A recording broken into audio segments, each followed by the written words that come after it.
Adam Schefter at ESPN says there's 275,000 people. Well, that was some party in downtown Detroit. 775,000 people, shattering the NFL draft attendance record.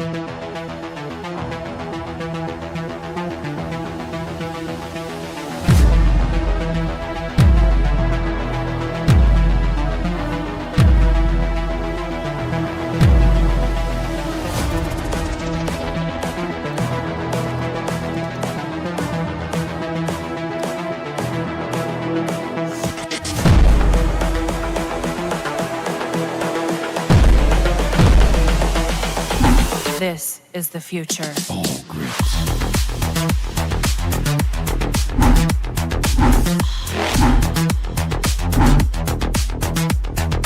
Evolution.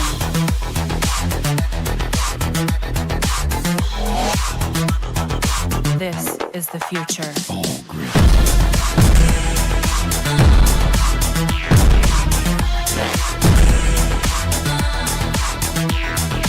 Evolution.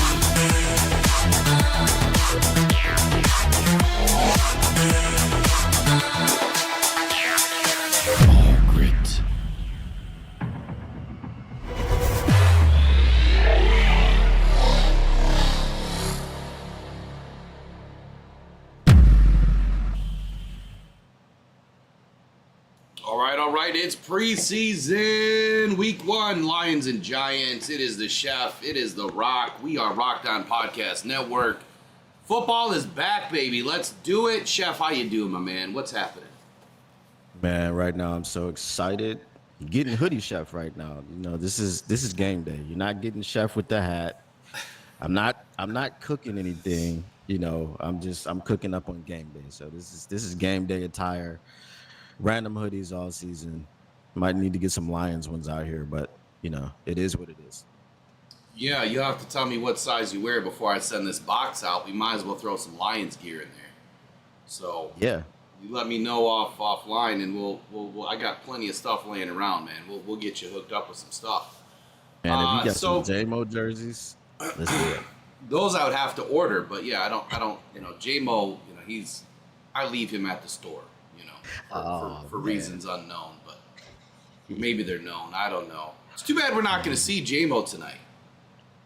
Yeah. You know, I was looking forward to that. So just so everybody's aware, obviously, like all the other channels out there, we cannot stream the game live. We're just going to be watching the game, kind of doing a little play-by-play. I was trying to get the audio in. Chef couldn't hear the audio, which means you guys aren't going to hear the audio. So for the next preseason game, it is my mission to make sure that we can bring the audio in. So I'm sure that we're going to be all sorts of off, you know, with our timing tonight. You're probably going to be ahead or behind and vice versa with us. So We'll just have conversations tonight, you know, see what we see and we'll talk about it. Of course, you guys in the chat, you know, you're probably going to be ahead of us. I'm not going to worry about it tonight. It is what it is. Let's just have conversations, enjoy football. I got pizza. I'm ready to rock and roll. I know Chef's just waking up. He's probably got, you know, hot pot of coffee or something over there. Yeah, I need to have breakfast. You got pizza. Hey, there's nothing wrong with pizza for breakfast, but I haven't eaten all day, man. So I had to have some pizza with football. Yeah. Yeah, I got my coffee, so, you know, I'm ready to rock. I feel like I'm awake now, you know, so. Yeah, I got a new coffee mug the other day. Hold on. So when I was at the Hall of Fame, I haven't seen this one yet, so I think I'm going to do something similar. I kind of like the way that this mug looks and feels, but yeah, this thing's pretty sweet, man. I found this at the Hall of Fame. I've never seen these before. It's good quality stuff, man. You can't go wrong with Lions coffee mugs. I'll probably never drink a cup of coffee out of it. That's just how it goes. Yeah, but anyway, go ahead. No, I was gonna say I got my wife a Groot coffee mug. Okay. Because she's a big fan of Groot. Okay, and it sits in the cabinet, you know, so it's one of those things. It doesn't get used for drinking. It's there to keep. So I understand. I'm gonna be rude tonight and eat, so I don't normally do that live, but this is the chill zone tonight, people. Like, there is no regrets. There's no worries, man. It's football. We're just going to have some fun with it. So talk to me a little bit. Who's on your Who's on your list tonight, man? Bubble watch, breakouts, break-ins. Who we watching tonight? Well, the first thing that I'm going to say is Terrion Arnold is playing. So at least we get to watch Terrion. My bubble watch, as I've said, is DPJ. He's a hometown kid, Detroit Cast Tech, stand up. I need him. I need him to show us that he's a gamer and he's just not a big practice player. All the indications from his career show that he should be performing in training camp. We talk about him replacing Josh Reynolds in the statistical output, and his highest statistical season is higher than any statistical season that Josh Reynolds has produced. So I don't know. I don't know what's going on with him. I know you said earlier that he might be trying to get cut. So it's like he wants to go somewhere else with more playing time, which, I mean, cool, but I feel like if you can be at home in front of friends and family and on a Super Bowl run on your hometown team, something that you never saw growing up, something that none of us ever saw growing up, don't matter how old you are, unless you were born in the 30s. So I don't know. But he's on my bubble watch. Hey, Chef. Davis, Do me a favor. Do me a favor, real quick. Is your mic? I don't know what your cardioid pattern is, but if you turn the mic towards you, like the button that faces you should face you. Yeah. Yeah, because it's like going in and out when you move your head just barely left or right. Your new mic that you got coming shouldn't do that, but Megan was saying that my mic sounds like I'm pretty far away. Does it sound different to everybody tonight? Yeah, Michael Garrity says, can't hear you guys very well. I'm going to switch cords because I got this new cord, but I'm going to switch back if you want to run away with it for a minute, Chef. All right. So I don't know if you guys can hear me. I've got to pull the chat up. And that's one thing that I was trying to do. So let me do that. But like I said, so on my bubble watch, we have DPJ. I'm excited to see Amik Robertson and Ennis Rakestraw play. As I said, Terrion Arnold is the only starter that's pretty much going to be playing, or the only one that's listed as a starter that's going to be playing. So everyone else is going to be having the day off. Jared Goff is going to have the day off. Amon-Ra St. Brown, J-Mo, all of those guys are going to have the day off. So it's going to be fun watching Terrion. I don't know if Malik Neighbors is going to be playing. We haven't gotten any word on if he's going to be playing, but it would be good to be able to see that matchup. Even though Malik Neighbors is not going to have his number one quarterback playing, I don't think Daniel Jones will be playing. So if Malik Neighbors is playing, he will be having balls thrown to him by the likes of Tommy DeVito and Drew Lock. So I don't know if that's an accurate assessment of the abilities of Malik Neighbors, because I don't know how well either one of those guys is going to be able to get the ball to him. So it's going to be interesting, man. It'll definitely be interesting if Terrion is going to be locking up against Malik Neighbors. So you got your new cord plugged in? Yeah, well, I tried the Mogami cord again. I had an issue with it last time. And now that I switched everything around, they just say the ear volume is pretty low. So I'm trying to fix some things on my end too, make sure this noise gating is turned off. Okay. Because I've got you way up. I've got you super hot right now, like really high. And it's still just not coming through. If you want to double check your PC volume again, make sure that it's up. Yeah, I'll turn it up to 100. Oh, my volume dropped way down. It shouldn't. I don't know what the heck that was about. Oh, now you're way too hot. Hold on. All right.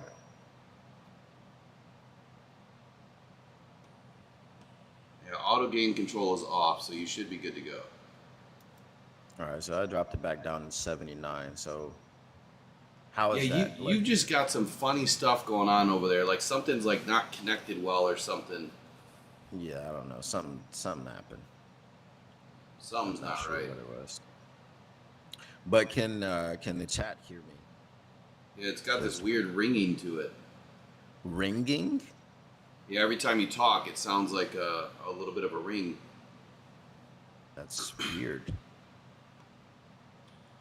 Yeah, I don't get it, man. All the echo stuff is off, so you should be good there. The only thing that I can tell you is to drop out and to come back in. All right, let me See if that helps.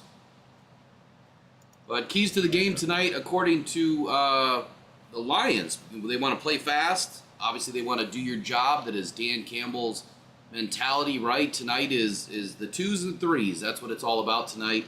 We're going to get a good glimpse of what this Lions team has been up to during the offseason. You know, are they going to be able to have a full playbook tonight? Probably not. It's going to be very vanilla. Won't see a whole lot. What I'm hoping to see, though, much like Chef was saying, we're looking to see some of these guys that, potentially are on the bubble, really have some good games tonight. The fact that Terry and Arnold is getting some time tonight, man, that's exciting. Let's just hope, pray that these guys come out of this all okay. You guys got Figer Law ads going on? Oh, there might be ads playing tonight. I'll see if I can change that here in a little bit. So, Terry and Arnold, getting some playtime tonight. Look, we got to see this kid keep his head in the game. If he gets burned, it's okay. I'm not going to toast him up too bad. It's just, what does he do on the next play, right? Kickoff is about to start. Let me know in the chat if you guys are with me. We are, right now, we're getting to the kickoff. Lions are taking the field. Giants are on the field.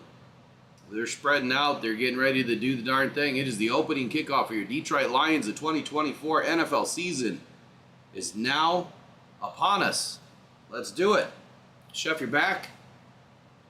Let me just double check your audio.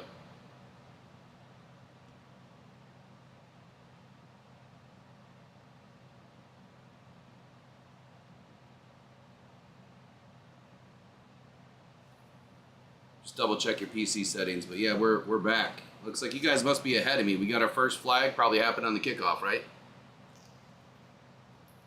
Alrighty. Look at Tracy being the one to spice it up already. All right, so let me know if you guys can hear me. So I got the chat open now. Yeah, you sound like you're in a hallway. Yeah, whatever that issue is, I'll have to try to fix it. I don't know.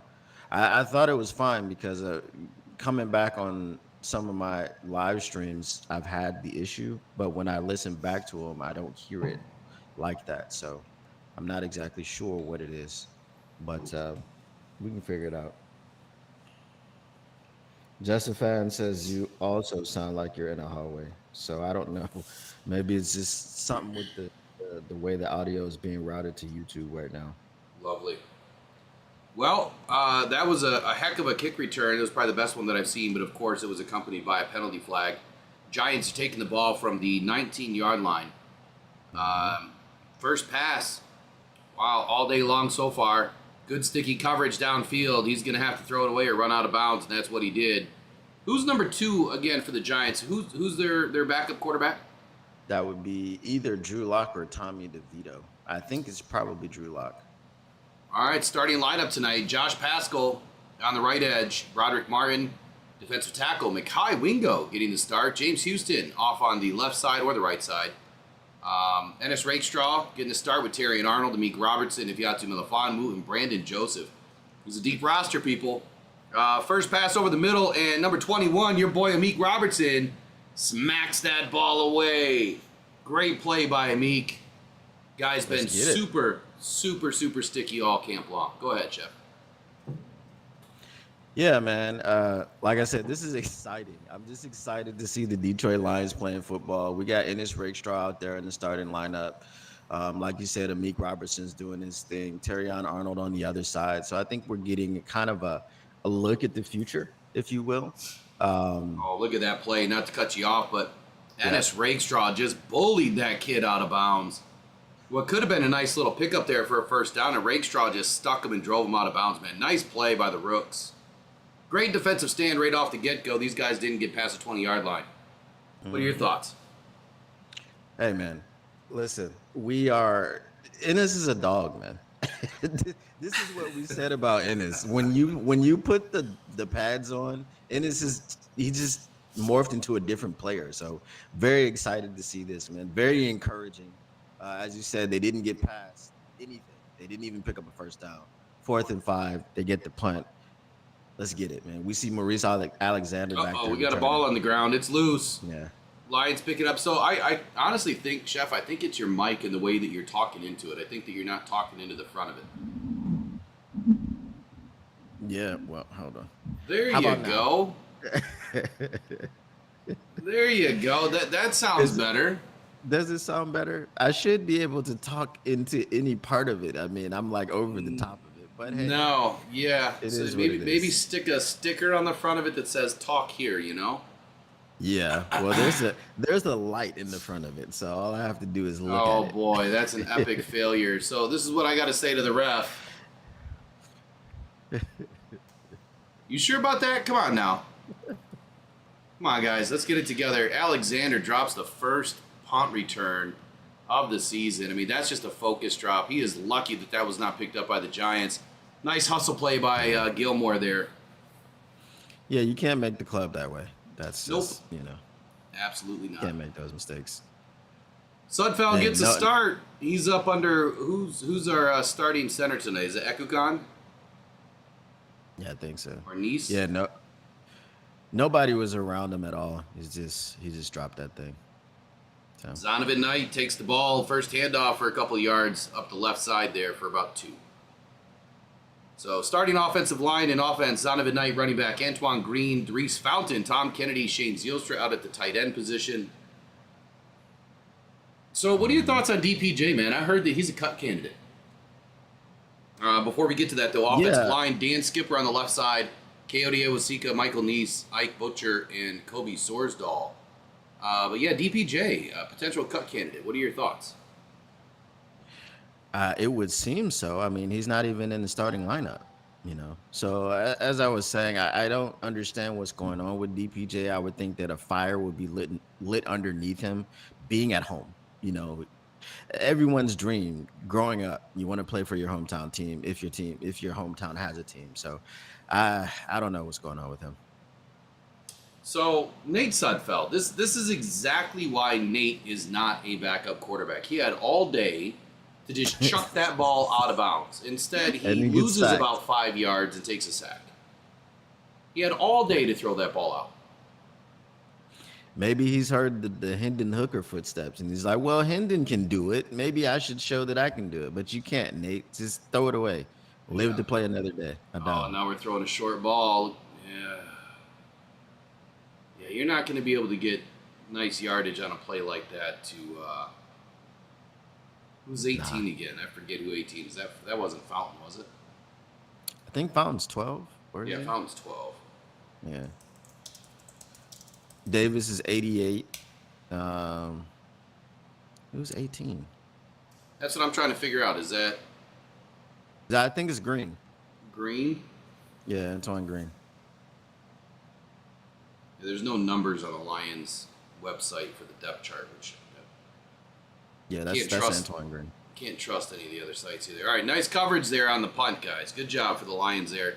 So, look, we've got 2 possessions, one by the Giants, one by the Lions, both terrible. Just bad football so far.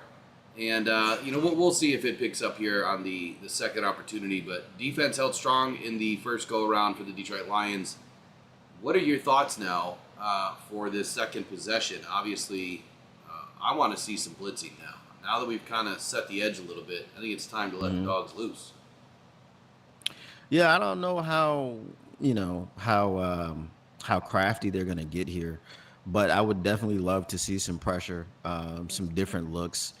Obviously, you would just want to see kind of a preview of what you would see. Like, man, if they did this stunt and they ran this game with the starting, defensive line, it would definitely get home. Things of that nature. But again, I just want to see. I want to continue to see these corners hold up in coverage. I don't want to see any broken coverages, none of that stuff. So I want to make sure that everything is tight. All of the communication is good.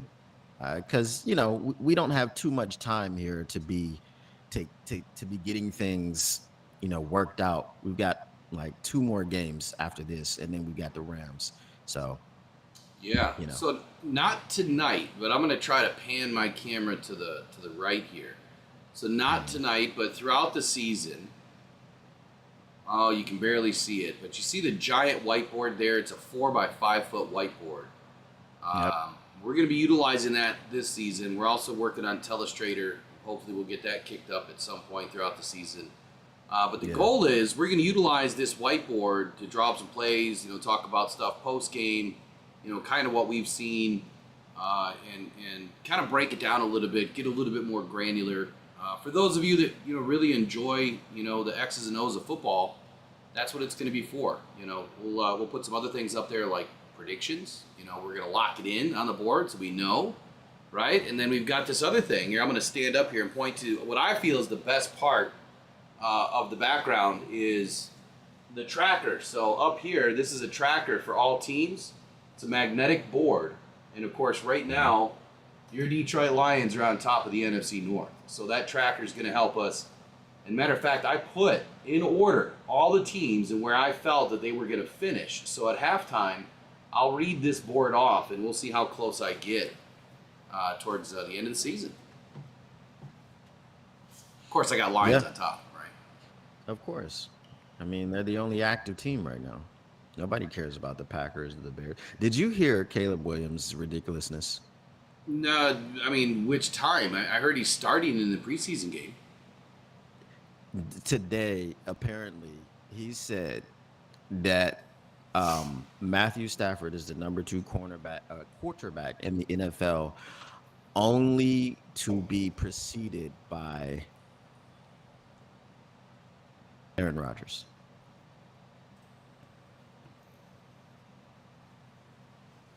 Hold on. Stafford's the number 2 quarterback in the league.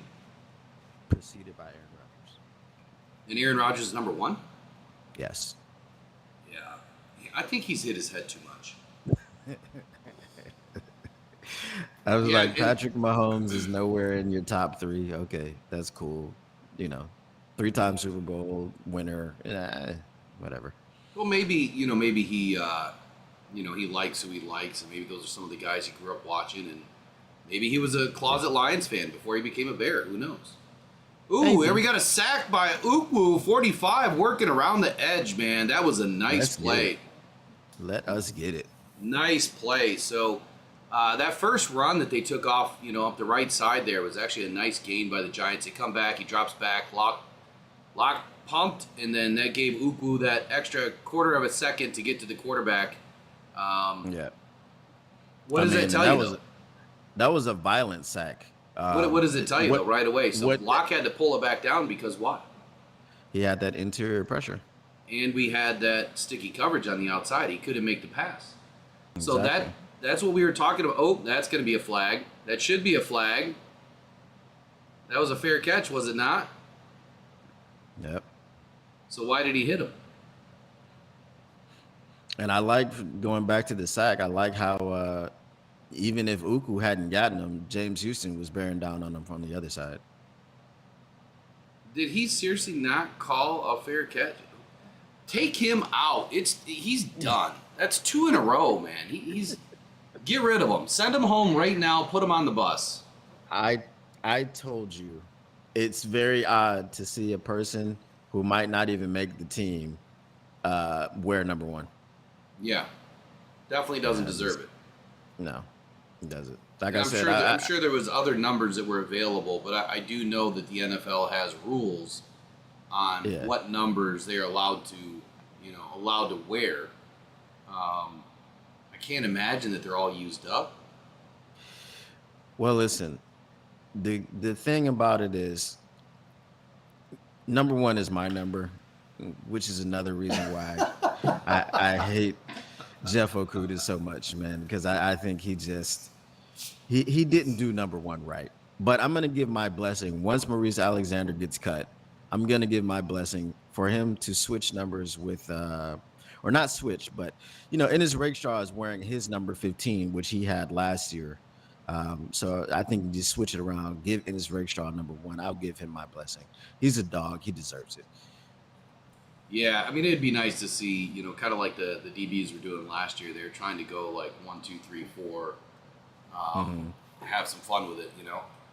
Yeah. So, all right, we got the ball back, barely. Two special teams is looking terrible right now. Besides Jack Fox, I mean, the guy has leg for days. What do you want to see out of this next Lions possession here with Nate Sudfeld?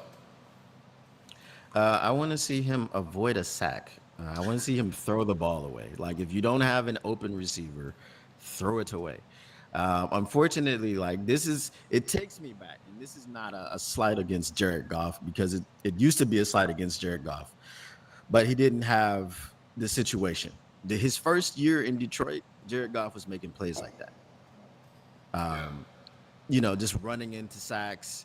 Just throw the ball away, man. Have the wherewithal. You're a veteran. You've been in the league. I understand this is why you are a backup quarterback, but it doesn't take that much brains. Just throw the ball away.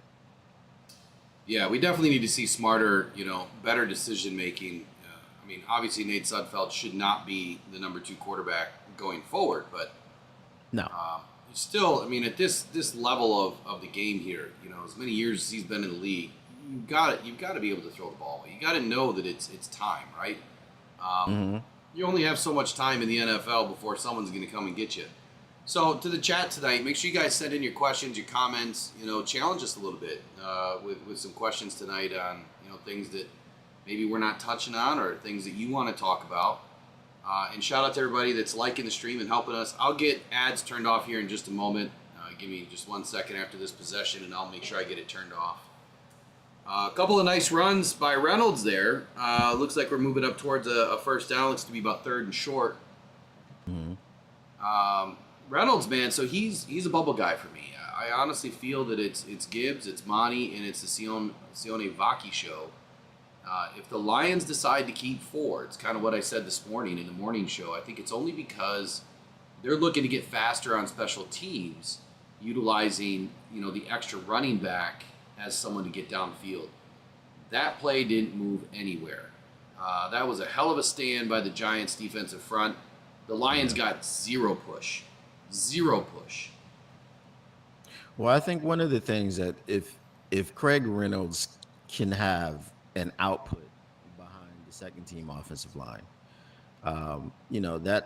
that shows well for him. Are we seriously going for it on 4th and 2? Hey, what do you mean? It's Dan Campbell. Well, it's preseason. No, we're not. I thought we were going for it. So when you look back at that play, it looked like Nice pulled. Yeah, he got. Well, he pulled, and then what in the world? What is 24 doing? He pulled. Nice got smashed. Yeah, but he pulled, and it looked like that he was not supposed to pull, because Reynolds was running to the right, like he was looking for a blocker. If he would have went to the left and followed Nice, there would have been all day on the outside. But he didn't go to the left where the puller was going. He was going up the gut, to the right. Yeah. So, and it must be a miscommunication. He pushed when he should have pulled. Probably. Pretty much. Good, but that was good coverage on the punt, though. Yeah, except 24 had him dead to rights and then just kind of went behind him and then watched him run for a few yards. It didn't make any sense. 24 is Gilmore, right? I believe so. Yeah. Yeah, Fox is incredible punter, man. Like I'm more afraid of losing a punter than I am a kicker at this point. Seriously. Yeah, because we don't really utilize the kickers too much, so. Right. But I think that you will. I don't know. I think you'll see maybe less emotion from Dan. I think he's even said that he was kind of emotional on that in the whatchamacallit game, in the NFC Championship Cowboys game. Oh, Cowboys game. He was emotional as well. And I get that, because you've got something that's being taken away from you, which you rightfully earned. So I don't think there's going to be too many decisions like that come from an emotional place because I don't think that Brad Allen, like if Brad Allen referees a Lions game this season, it would be a travesty of justice. So I put out a post earlier on X today. Maybe you guys didn't see it, but I'm trying to give away a signed Penei Sewell or Chris Spielman helmet. And the rules were real simple. All you had to do was repost it, follow Chef Talks Lions on X, and then subscribe to the Rocktown Detroit Lions YouTube channel, and then just screenshot that you did it. That's it. That's all you got to do, and you're in the running for $150 mini helmet signed by two legends, one of past and one of present that have played for the Detroit Lions. So if you guys want to get in now. And then on the 11th, we're doing a meet and greet. I will get the final answer tomorrow, whether it's going to be at Meyer or whether it's going to be at Pro Sports Zone.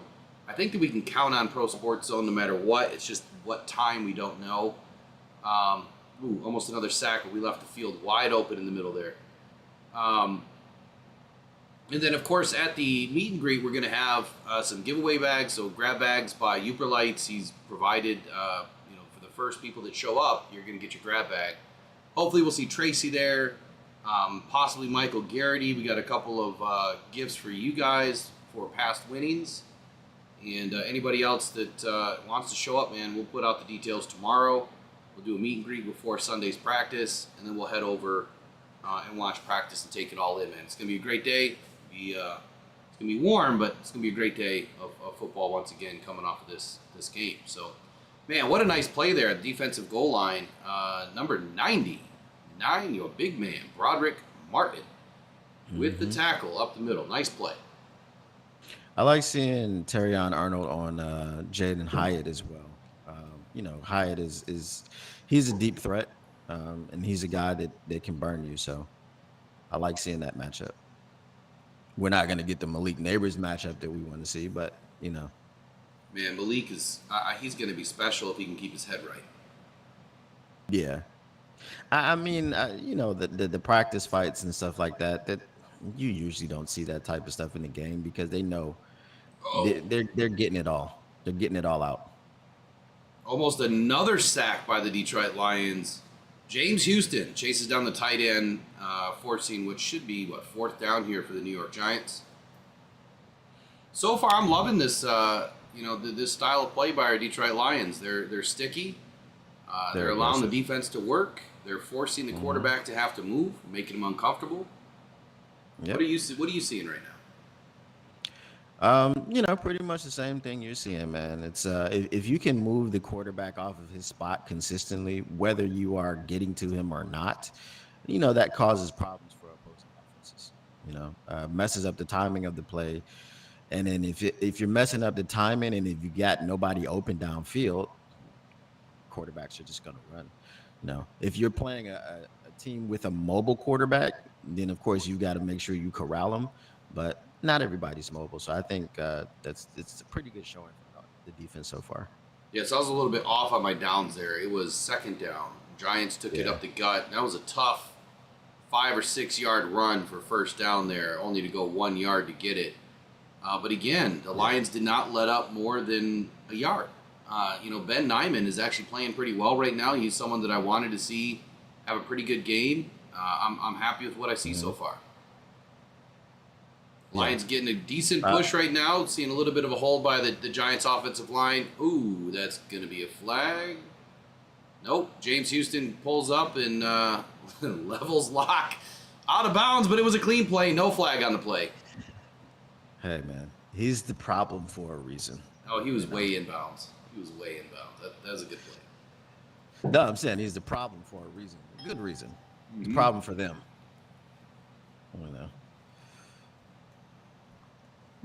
Give me 30 seconds. Spice in the preseason. All right.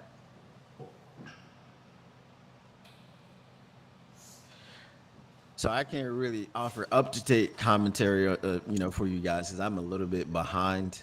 I'm still playing replays of the of the James Houston hit, but so I think you guys are about a play ahead of me.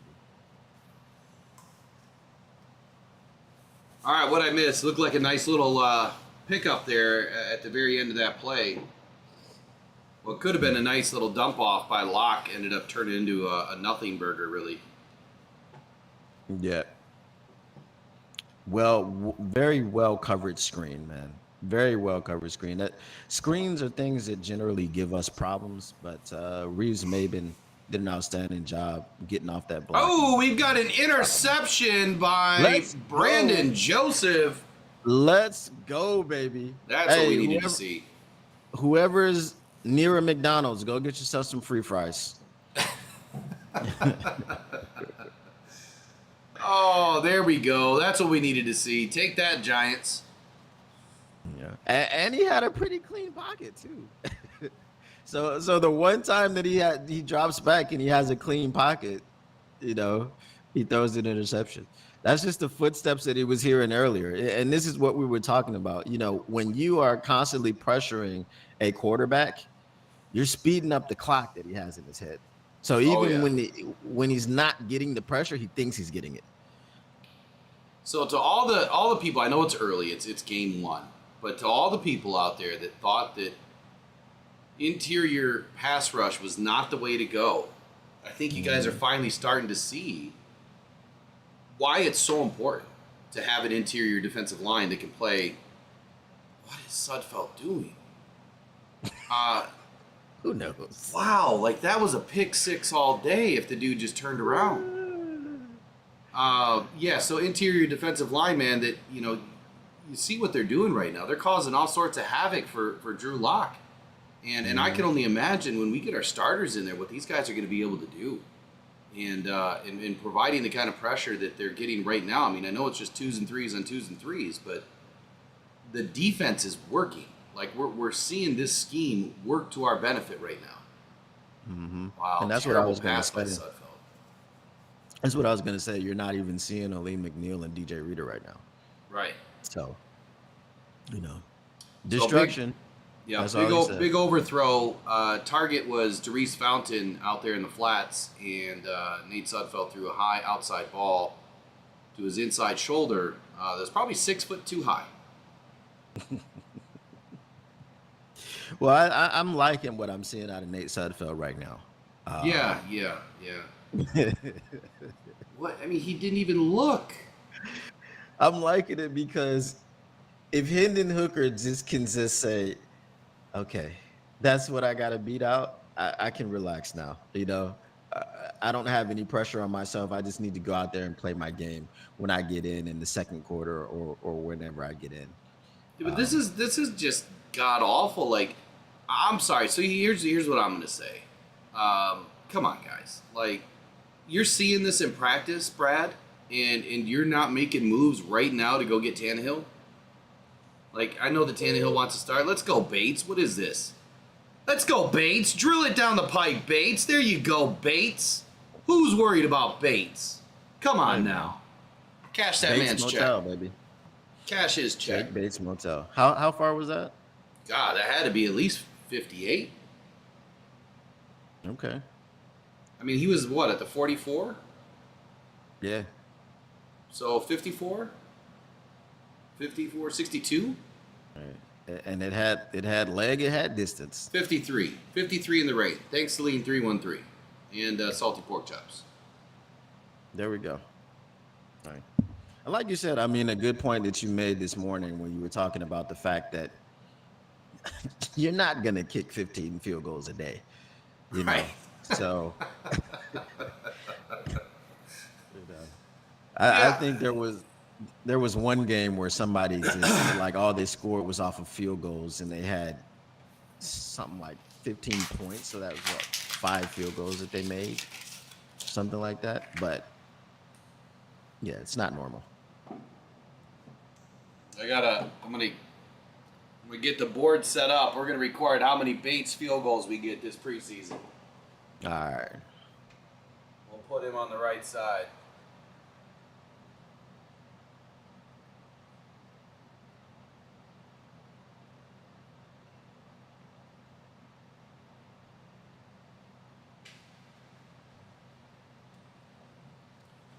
All right.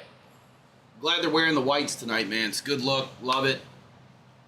Michael Garrity, I didn't forget about you. I'm just waiting for my phone to load. It's taking forever.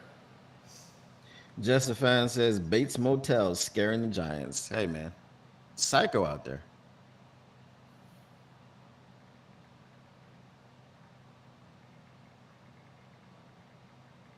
Trace, I think Eric is still on vacation, but he should probably be back next week. I think he'll be with us on Sunday. I think he'll be out at the practice. Yeah. So Michael Garrity says that Sudfeld is horrible. If Hooker looks bad tonight, do we get another QB in camp? I think that we need to get another QB in camp, but that's where I was going with earlier is, man, if you're Brad Holmes and you're seeing this crap in practice, in joint practice, I mean, how much longer are you going to just let it be? Like, you got blind faith in Jared Goff that he's not going to get hurt. You've got this blind faith in Hendon Hooker that he's going to come around. Now, Hendon hasn't, I mean, it's not like he's played god-awful all the time. That was just a terrible special teams play. I think the Lions left way early, maybe. But anyway, I think it's, at what point are you going to say, okay, enough's enough. We need to stop the bleeding. Yeah, we're probably going to give the number 2 spot to Hendon no matter what. But you still need to have a guy in camp that can throw the ball to your second and third options and give them, a good opportunity in camp to show what they're worth. You know what I mean? That's who they're relying on. They might be waiting for cuts as well. There might be some young backups that they like, but they don't have the opportunity to get them right now. As we said, Tannehill,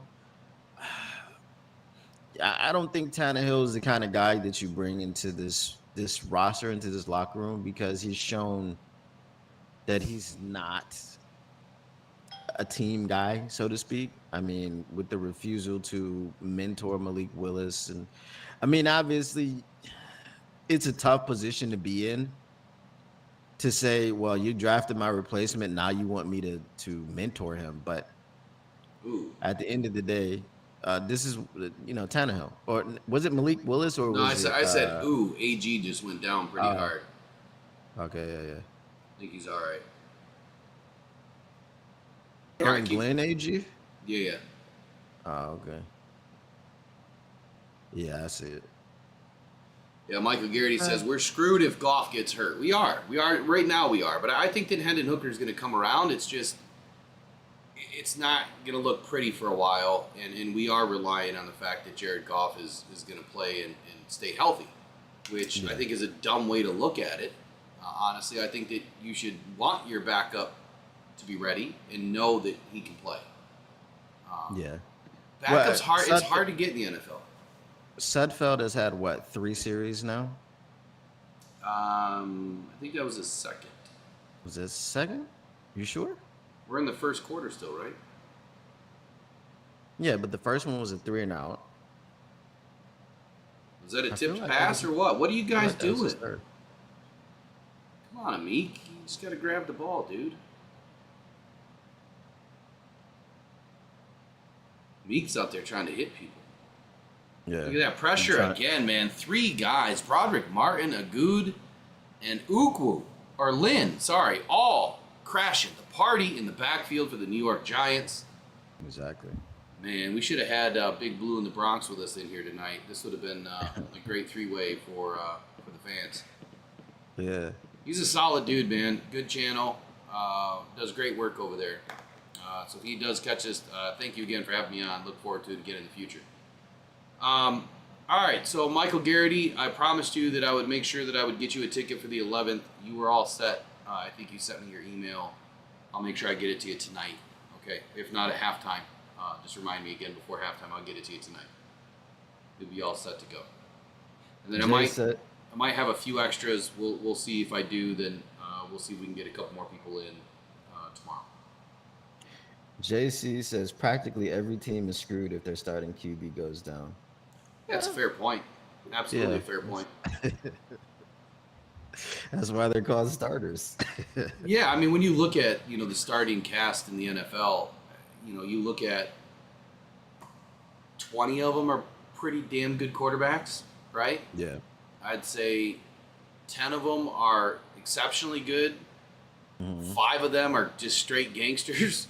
And then you got, like the bottom 12 that are just the bottom 12. They're just kind of, they get the job done, but they're nothing special. What are they reviewing here? Because I don't have They're audio. reviewing to see if it was a fumble. Pass But or I fumble. I think his hand was going forward. Yeah, well, either way, we didn't get the ball anyway, so Yeah. I hope that we didn't challenge that. Did we? I think probably. Oh, but Dan, come on. Just- He's getting just antsy. wanna to get- throw. He just wanted Just to want to throw get the some kinks laundry. out. Yeah, just get the kinks out. Let him throw them during preseason. So Salty Pork Chop says, Will or Chef or both, are you going to the Seattle game? I'm flying up from Florida. Hope to see you there. Yes, I will be there. Chef is in Australia, so Definitely not. unless he's jumping in the boat right now. Yeah, it's a long ride in a dinghy. But I'll be there. Eric and I will be there. Almost another interception. My goodness, what a play. Who's 53? Gilbert? Gilbert. What a play by Gilbert, man. Hey, this depth is performing quite well. I would say that much. His depth is fun to watch, man. Yeah. That puts us at ease as well, because last year we were crying about depth. Yeah, we were hot trash. Yeah. Roderick Martin's playing pretty Martin, good pad yeah. level. Amik, you got to get your head turned around, buddy. Yeah. Quit the jaw jacking. Martin on that play was, if he had one more second, he might have got the sack.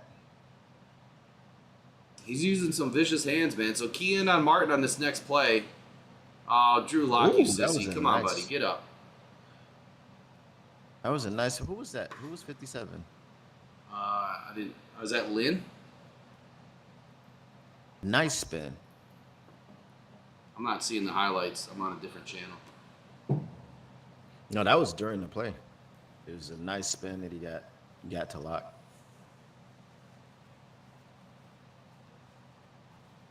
Lock is like, man, get me out of here. Put DeVito in. It's too much pressure. I'm getting hit too many times, and this is the first preseason game. I'm not gonna make it. Yeah, 57. That's Lynn. Yeah. Well, that was a no contact kind of injury there. He just went down. He's grabbing his left side like he twisted something. So is DeVito in now? Yeah, DeVito's Looks in. like it. It's 4th and 10 though, but what's DeVito gonna do? He's a better quarterback. I'm sorry. He's a better quarterback than Locke. He's fun to watch. But I'm saying it's 4th and 10. Are they gonna go for it on 4th and 10? Apparently they are. That's crazy. They don't have a kicker. They don't feel like punting it. And they're just ending the first quarter. And there's a flag probably for. No, they can't be in the first quarter. It's still 2 minutes left. I thought it said end of first quarter. What was that all about? Delay a game? What are they doing? Oh, they're just trying to give Locke some backing time. up. They're backing up. And they might just be backing up for the punt. All right. 50-50 chance. Does he drop it or does he catch it? Well, it's always 50-50. I think he should just let it go over his head, man, and save face. I'm going to say, nope, fair catch, and then he runs away from it. All right. That's what I said. Just let it go and save face, man. Oh, Alexander, man. Poor guy. Yeah, they call him hard time for a reason. Yeah. So that was probably his best return yet.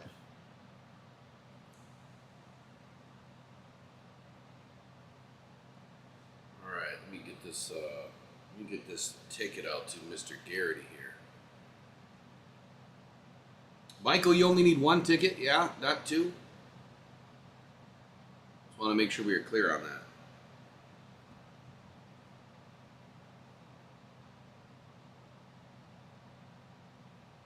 It's nice. You know, There's a gritty little run there. So I mean, the thing about preseason, man, I mean, it may not be the best football that you're seeing, but these guys are playing really, really hard. They want a roster spot, man. These guys want to play for Dan Campbell. Exactly. I wish I was young again. I wish I was young and healthy. Yeah. And I witnessed this era of football as a 10-year-old, you know, or 14-year-old or so. I would have wanted to play for Dan Campbell, man. Yeah. I always wanted to play for the Lions. It didn't matter. Well, I mean, we grew up in the Barry era, so they were actually, you know, good-ish, decent. You know, they were always a threat to make the playoffs with Barry. Yeah, it still burdens me up that he retired a little bit early. Blame the organization. Blame. Had they brought in another coach who wasn't Bobby Ross, who I don't believe that Bobby Ross has gotten an opportunity to be a head coach in the NFL again after that. Did he? No, I don't believe so. Man, what a terrible pass by Nate Sudfeld to Tom Kennedy. Can we just stop the bloodshed? There's 40 seconds left. Just punt the ball and let's get out of this half, or get out of this quarter and bring in Hendon Hooker. It just sucks that we only have two quarterbacks. Like who's our emergency fourth quarterback? Well, I mean, you give Sudfeld the first quarter. He's failed by all accounts. So you give him the first quarter, he does what he does, and then you let Hendon Hooker play the rest of the game. You know? Because these are the reps. These are the reps that Dan Campbell was talking about. Now, if he's getting 3 quarters of reps, you know, that's pretty good for him. I would be surprised if they put him in the second quarter. I would be very surprised. I mean, probably put him in the second half, but I mean, Sudfeld's been bad. His decision making is bad. His anticipation is bad. His throws have been bad. Like everything has been bad. The only thing that's been good about Sudfeld is when he turned around and handed off. Right. I guess that's the question. Like you make your bed. You got to lay in it. I don't think that Dan Campbell cares one lick about winning this game. Maybe after the scuffles and the fights and all the other stuff, the extra stuff that was going on this week, maybe that's changed his mindset. Like, all right, I do want to beat these guys because I don't want them having the last laugh. There's a sack by big number 99, Broderick Martin, getting through. That to you, big boy. Good job. There you go. So all you haters out there on Broderick Martin, there we go. There are some haters on some other networks. I won't say who they are. He's going to get credited with a half a sack because he started it. A half a sack? Well, he started it, and I didn't see who finished it there. It might have been Lynn or somebody, but he started it. Yeah, it looks like Lynn finished it. My guy was going down in his grasp. That's all Broderick Martin right there. I'll tell you what, AG's looking at him like, hey, buddy, you arrived now. Yeah. You arrived. Finally. Hey, I think Brad Holmes is pretty good at this drafting thing. I don't know if anybody noticed that, but I think he's good at it. I don't know what's going on here. My phone will not I think we're having issues with tickets again. Like I can't get the damn Lions app to open. Interesting. I'm just gonna restart my phone. I got a new phone coming tomorrow. What kind of phone are you getting? The S24. Got these free upgrades whenever you want an upgrade, and I was having issues when I was in Canton. Like I had no service. Phone was going crazy. The screen was all glitched out, and I'm like, this isn't good. So I better get rid of it while it still works. Yeah. Because all it has to do is turn on for them. So yeah, it turns on. I've been a Pixel guy. I got the Pixel 6 Pro a few years ago, and it's still ticking, man. Was that a Pixel? Is that a Google phone or no? Yeah. Yep. Yeah. The official phone of the NBA. Was it any good though? Like camera quality or? Yeah, it's fantastic, man. It's I think that the camera and one of the cameras is like better than the iPhone camera. Um, so I yeah, never had, as much claim to fame as iPhone gets. I've never had much luck with their phones. I've always had terrible luck. Cameras were not the greatest. I do like yeah, the Android cameras. The S23 Ultra is what I have now. I do like that camera. And the yeah, 24 that Megan has, I think it's even better. So, yeah. super excited to see what it's all about. Yeah, I've always been an Android guy, just like I've always been a PC guy. I don't like to be put into a box. And all of you Apple fans out there, yes, it's a prestigious brand and all these things, but you don't have choices. You're put into a box. I And got a for it question. to be that, yeah, go ahead.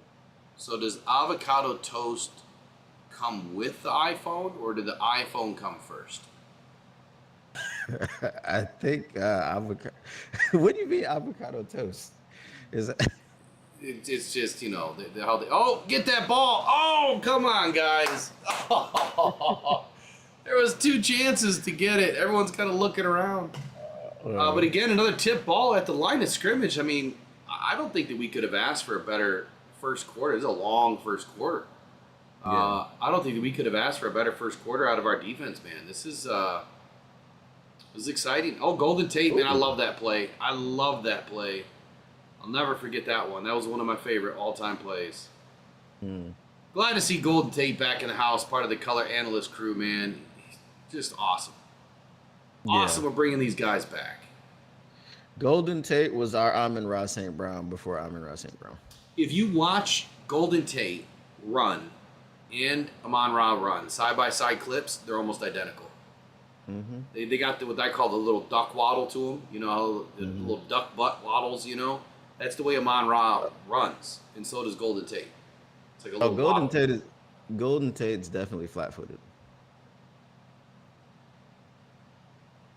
You can tell the way he walks. Patrick Mahomes is flat-footed as well. Oh, he caught the ball. Good for you, Alexander. You have now graduated high school football. What can you do on the next play? Oh my goodness, man. And your fifth grade quarterback is now taking the field, Nate Sudfeld. Oh, that's terrible. Sorry, got to have a little fun with it. We know that Nate is not the greatest, but this is just god awful. Did not. I expected him to come out and have a better game tonight. Right now, I think that there's nothing that Hendon Hooker could do that's worse. So that's what I think that's the reason why people were kind of having some sort of it gave them some pause about Hendon Hooker, because it's like, if you're not beating out Nate Sudfeld, then there's got to be something wrong. But at the same time, as we said, Hendon Hooker hasn't taken a snap in the NFL yet. We're still waiting for his first NFL snap. Nice high point catch by Antoine Green, headed out of bounds. He secured the catch, got 2 feet down. Nice play. Terrible pass, but great play by the receiver, Antoine Green, second year. Higher than University it of needed North to Carolina. be. Much higher than it needed to be. He shouldn't have had to leave his feet for that one. Oh, who was that going to, Nate? You split the baby on that one. Yeah, don't. Yeah. Come on, buddy.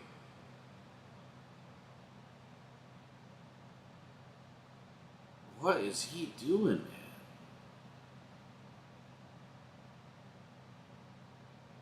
Just hand the ball off. Where's J-Mo? Can we see some J-Mo? I don't think J-Mo has pads today. Yeah, this is how players get hurt is by quarterbacks that are leading you into the death zone across the middle and doesn't know where to put the ball. Like, he just put the ball into double coverage. Great, we got the first down, but he just threw it into double coverage. They call those hospital balls. They call that what? Hospital balls. I don't know the phrase. You haven't heard that phrase before? No. It's usually like a high pass over the middle that's going to get you sent to the hospital. Oh, gotcha. I mean, that was actually a good, well-placed ball, but, Yeah. it's still like, come on, guys.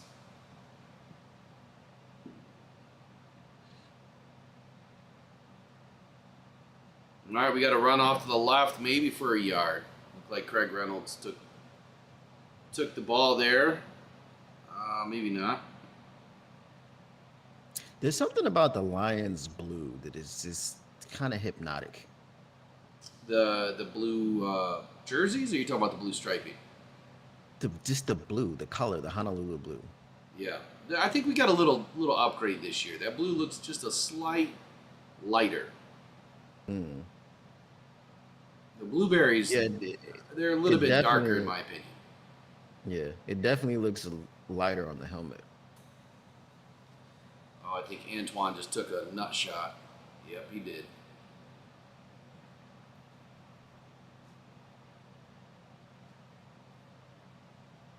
I wonder how many of the receivers are like, can we get Goff out here? I'm trying to make this team.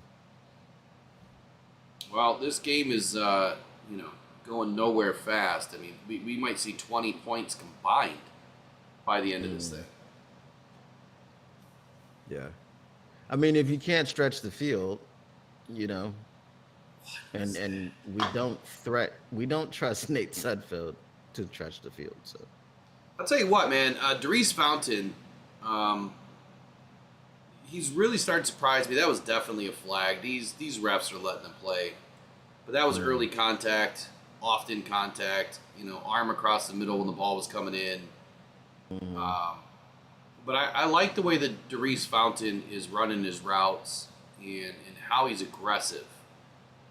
I can see why he's having a good camp, but Nate Sutton, we got a drop by the Giants there on the kick return, on the punt return, and they bring it up to the 19-yard line. So it just sucks for guys like this in a game tonight where you've got a quarterback that's not able to get you the ball. And it makes you wonder in the second half when Hendon Hooker comes in, are some of these guys still going to get an opportunity with Hendon Hooker? I hope so. I hope that they don't just, roll out Antoine Green and Darius Fountain and roll in DPJ and Traquan Smith with Hendon Hooker. You know what I mean?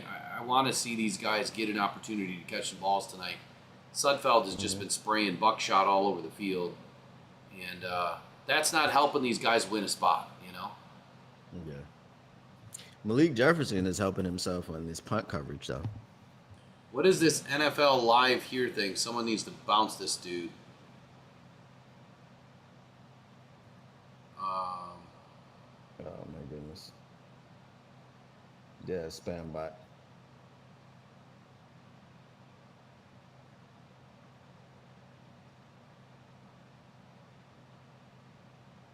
Never seen Dale those says before. Mick Robertson is out there doing his thing too.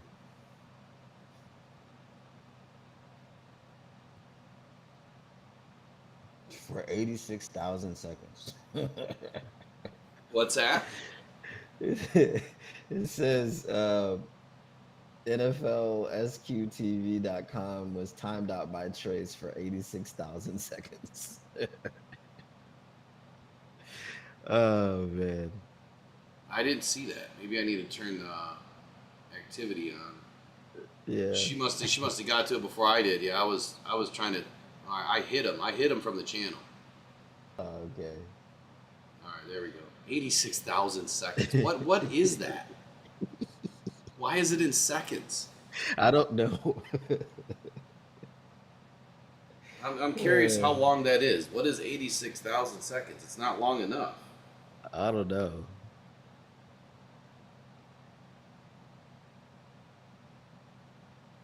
It's 1,433 minutes. How So it's many just hours is just that? under 24 hours. Okay. That's weird. Why not just say 24 hours? I don't know. 86,000 seconds. I just kicked him from the channel. Yeah, Celine's 313 says 49ers picked up Tracy Walker. Yeah. Yeah. Good for Tracy getting another shot, man. But Hey, please start on week whatever we play you. ooh, I think that's week 13. Yeah, I think it's week 13. I wish I had the audio on because I want to hear Golden Tate. Yeah, me too. afraid if I turn it on, they're going to be able to hear it. Yeah.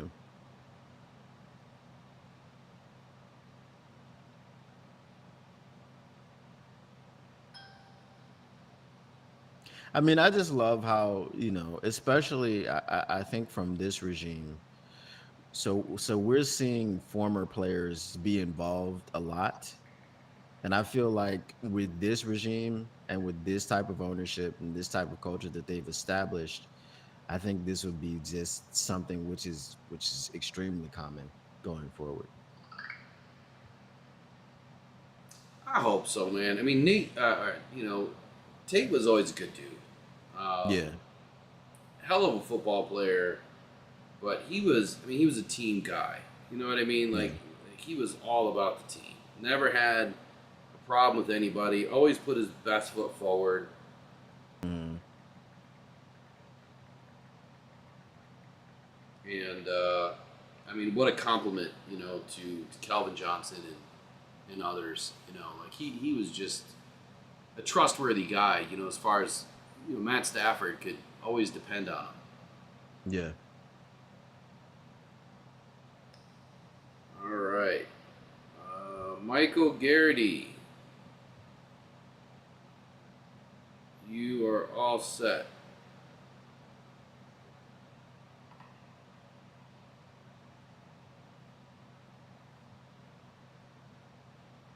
So check your email and then check your Lions or Ticketmaster account. You should be all set, buddy. Some of these throws, man. So we still have ads on. Oh shoot! Let me do that. Oh, that was a nice catch. Finally, the longest play of the game to the New York Giants there, pass to Gray. Mm-hmm. Let me get these ads off here. Arnold's out. Is Rakestraw still in? Yeah, Rakestraw's still in there. Yeah, he's still in there. All right, ads are off now for the rest of the stream. So Khalil Dorsey is out there on the other side of Rakestraw.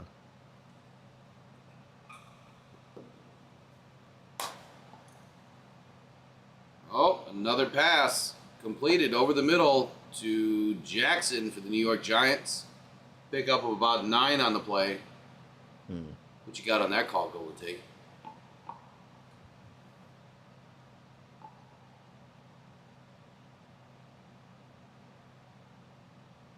It's always fun to hear, past players call games too. I was never a big fan of Tony Romo because I felt like he was just kind of giving the game away all the time. Tony Romo is like, he's an acquired taste for sure.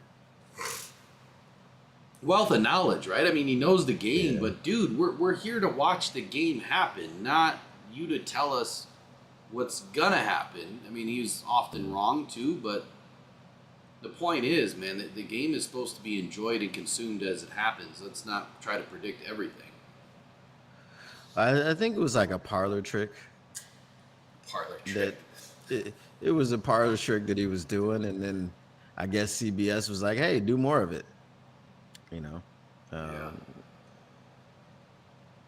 I know they had some sort of intervention apparently at his house. They showed up. Ooh, that is going to be a touchdown for the Giants on a broken, busted play up the middle. Wow, that was interesting coverage there. Mm-hmm. Who's 39 for the Lions? Because he completely got burned. Not gonna make the team, I guess. What was that? Yeah, Is completely that like sealed off. Lauren? Is that Strickland? Something? Strickland? Yeah, 39 came down in the box and just got. Yeah. You Yeah. gotta break down for the tackle, buddy.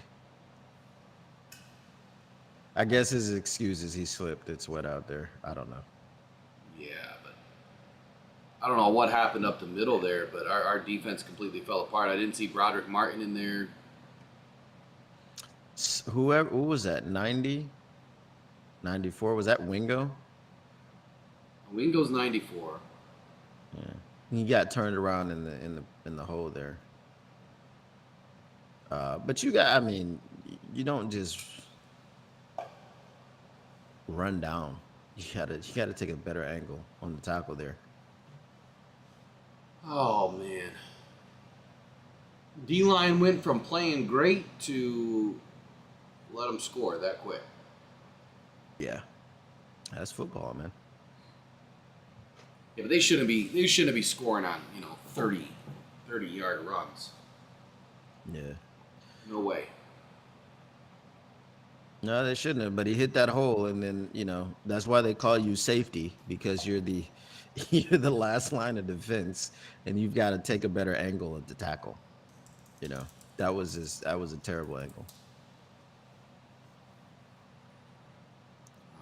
Let's see here. Need to Tubby's get steak and cheese. I bet you that is better than all of the Philly cheesesteak restaurants out there. who? Tubby's steak and cheese. Never heard of it. You never heard of Tubby's? It's Mm-mm. Detroit's original steak and cheese sandwich. Mm-mm. It's interesting. Well, now You're not I'll on have to check Fox. it out. I'll have to check it out on Sunday. You still not on Fox too? No, I'm watching from somewhere. I'm watching from Fox 17. Oh, okay. So I'm you're on the not west. getting. I'm on the west side of the state. Ah, okay. So you're not getting Dan Miller and all them. Nope. Oh, okay. But next stream, we're gonna get Dan Miller brought in. We'll have his coverage. At least we should. It should be a 97-1 the ticket, I think. Okay. Why am I not finding 39 right now in the roster? Why are they not in order? That's got to be Strickland, right? It's either. I think it is, but like they don't even have the numbers in order. Hmm. Here we go. Now I can put it in order. 39 was Morris Norris. Sorry. Oh, that was Morris Norris. Yep. So why was he playing safety? No idea. You got That's him listed crazy. as a safety with C.J. Moore and Brandon Joseph. He's a corner. I guess tonight he's playing safety. Well, maybe that's he wasn't used to coming down from that high making tackles. I don't know. So But the good thing is when Terrion Arnold was in there were no points given up. That's the Terrion Arnold effect. When Terrion Arnold is out there sub-zero, your score on the scoreboard is 0.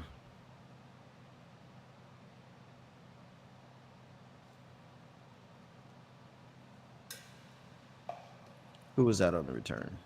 I don't know. I didn't see it. But what I was gonna say is, I have Isaiah Williams. I have yet to see a good return throughout all the games yet. I haven't seen anybody really do anything. And matter of fact, I've seen more harder hits in some of these games with this this new kickoff style than I have in previous years. Like, used to get a lot of fair catches, a lot of balls going out of bounds.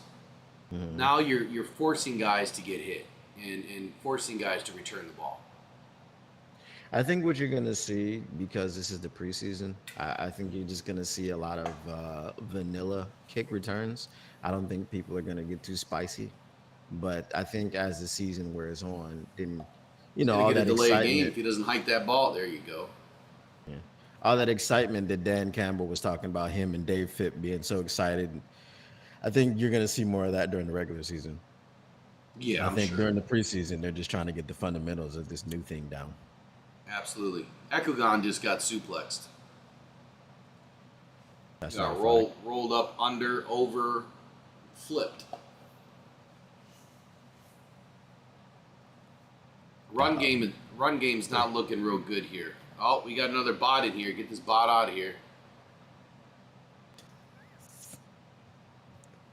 I guess the bots is like, okay, who's gonna be live streaming during the games, and we're just gonna hit all those channels. Oh, look who it is. It's Isaiah Simmons. Yeah, good to see him in. Mm-hmm. But you know who Isaiah Simmons is better than? That was a nice catch. Tom Kennedy. You know who Isaiah Simmons is better than? Who's that? Jeff Okuda.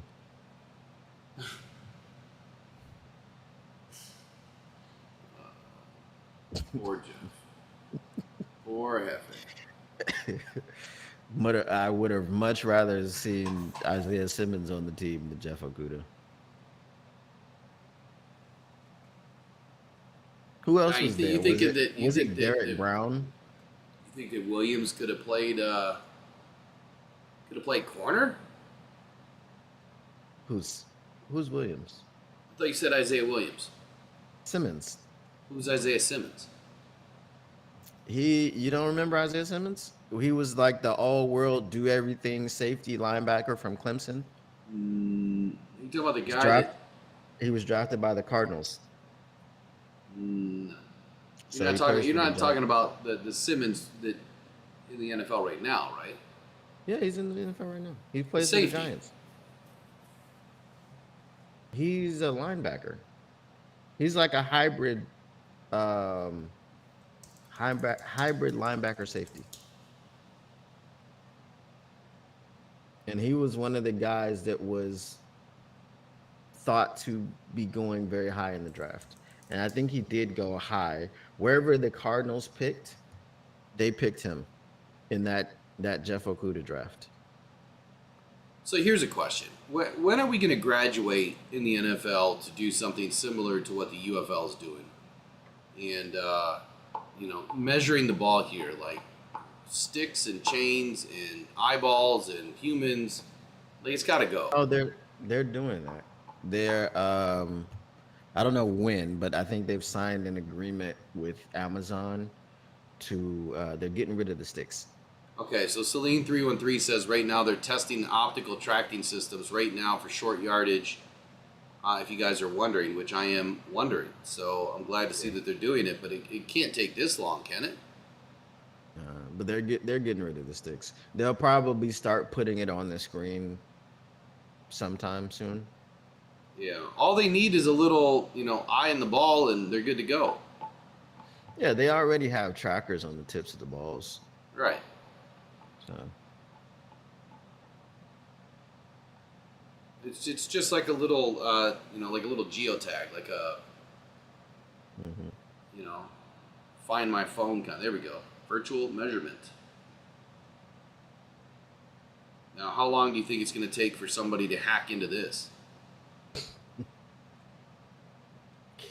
Well, I mean, what are you hacking? Because this is like, all right, it's supposed to be 4th and 5. No, it's not. Why is this reading saying 4th and 5? It's 4th and inches. Yeah, but those inches, man, if it's, Yeah, if somebody is smart, you know what I mean? Oh, Sudfeld, he just got balled up there in the middle. I'm pretty sure he did not get that. So here's my question. On something like this, like, all it takes is the ball to cross the plane, right? So if you're using this virtual tracking system, then that virtual tracking system should be able to, it should be able to tell you that the ball crossed the plane. Yeah. So it doesn't matter what happened in the scrum or in the middle of the field. Yeah. It matters if that ball crossed the plane or not, but it also has to be in the player's hands. And of course, Nate Sudfeld fumbled the ball. Oh my God, Nate Sudfeld, bro.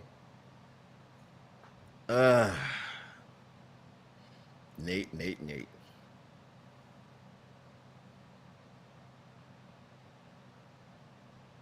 So, I mean, this is always the thing, right?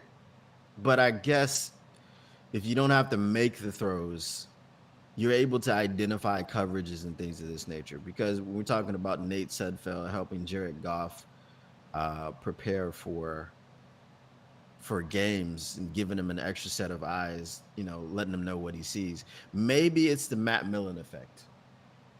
So remember when Matt Millen was telling Al Davis, don't draft, what was his name? Jamarcus Russell. Yeah. And Al Davis was probably like, whatever Matt Millen tells me to do, I should do the opposite of that. So maybe that's the value that Sudfeld has. Like Goff is like, all right, whatever he says he sees, if he says he sees cover 3, it's cover 2. If he says he sees zone, it's man. So I know what to do when he sees something different. Interesting. Why am I not in disagreement with that? Because the way he plays, he doesn't look like he sees anything. I mean, he may see it, but he's not able to do anything with it once he does see it. He just looks out of control, Yeah. doesn't he? He just looks like hurried and. I mean, I hate to use the term ADD, but that's just what it looks like. He just looks like he's scatterbrained out there, and he's never under control. Like he's never. I don't know. It's like chaos. That's all I see is chaos. All right, so here's the question. Who was the penalty on? Oh, Houston? I don't know. Was it on Houston? Was he offside? Houston was offsides. All right. Oh, okay. It's just one. It's just one. It's all right. Here's the question. Right? Nate Sudfeld or Tim Boyle? You know, honestly, I would take Tim. Timmy! I'd take Timmy.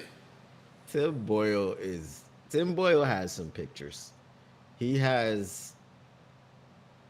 got to have some pictures of some people in some high places and compromising positions, because his college stats are something crazy, like 4 touchdowns, 13 interceptions, or something like this. Like, it's awful. And then when you see him in the NFL, not able to do anything, you're like, how is this guy even in the league? So I think he's got some stuff. I don't know, man. Oh, we're going to get another touchdown by the Giants. Oh, he's short. He's short by a yard. Well, something has certainly changed, so we must have some threes in the game now. It looks like the Lions have Brandon Joseph back there, Morris Norris, Nate Lynn still in the game. But this DB room is definitely changed, and the Giants are having their way both in the pass and the run game right now. But guess who's not getting targeted? Who's that? Ennis Rakestraw. He's not in the game right now. He is. Now he is. He wasn't a minute ago. Yeah, he was. He hasn't left. I didn't see him go. I didn't see him go in. Oh, there we go. Straight up the gut, off the left side. Touchdown by the New York Giants.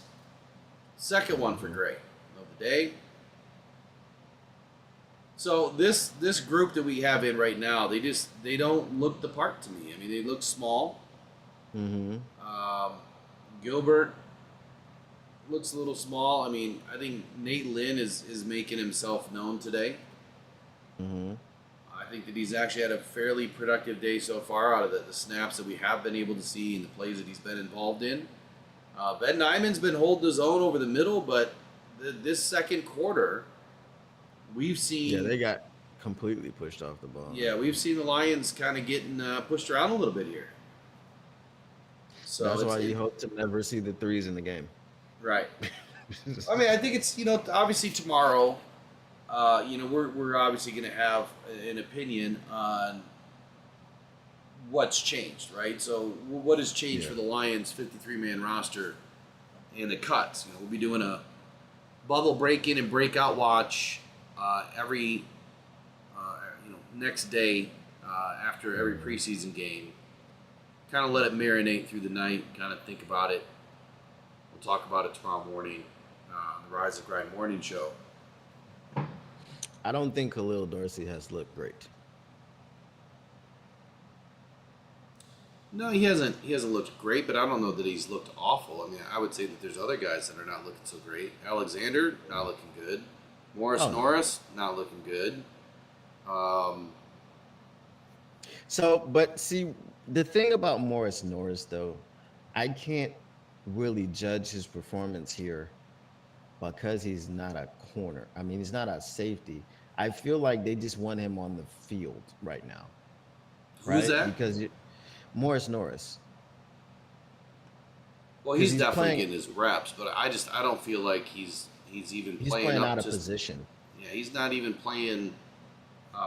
NFL football right now. He's kind of all over the place. Yeah, but he's playing out of position. He's playing safety. He's gonna make the team as a corner if he makes the team.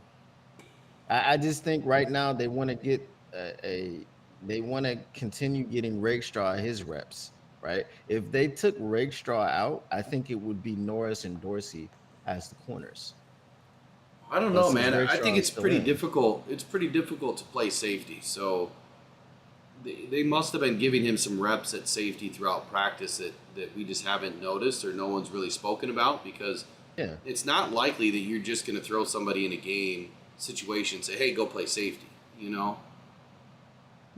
That's tough to do.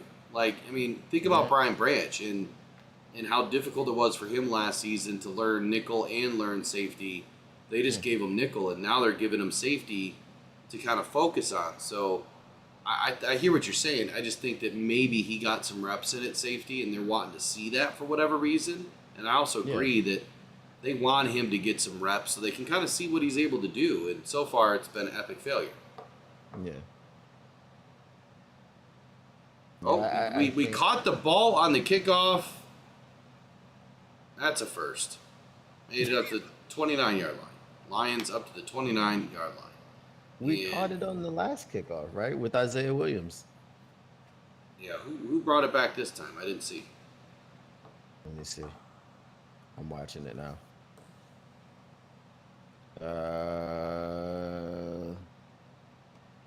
That was. It looks like Williams again. Like, why? We don't need to see Sudfeld. Let us see the returner. Ooh, bobbled snap. Sudfeld rolls out to the right. Doesn't find an open man and finally just runs out of bounds. Why didn't you just throw it away? You could have saved yourself 5 yards. Throw it away. Nah, I'll just, it'll be 2nd and 15 instead. What in the bleep is going on, man? Oh my god! Like I said, this is what. No, he was open. No, he picked up yards, man. Who picked up yards? Nate Sudfeld. Did he? Yeah, remember the black line is the line of scrimmage. So he crossed that. He picked up about 5 yards. I thought he was behind the line. No. He was behind the yellow line, but that's the line of game. I didn't have any yellow lines on the TV. Oh, okay. Yeah, it's 2nd and 4. So he picked up 6 yards. Scratch what I just said. Yeah. I mean, it's Nate Sudfeld. So you see behind a line and you're like, yeah, he probably made the wrong decision. But no, it's all good. Oh, is that the first carry for Vaki? He gets a yard. I want to see Vaki just rip one, man. Unfortunately, I don't think that you will. See, Isaiah Simmons, number 19. Yeah, I just don't remember Isaiah Simmons. I don't. He was like I said, he ran like a 4-3. He played linebacker, he played safety, he played everything. He played some corner. Like he was just a Swiss Army knife. Hey, now we got some lines on the field. I got the black line and the yellow line now. I don't know why I didn't have it a minute ago. So the Lions just had a first down, and now Sion Vaki takes the ball for about 9 yards. Fighting his way up near the first down line.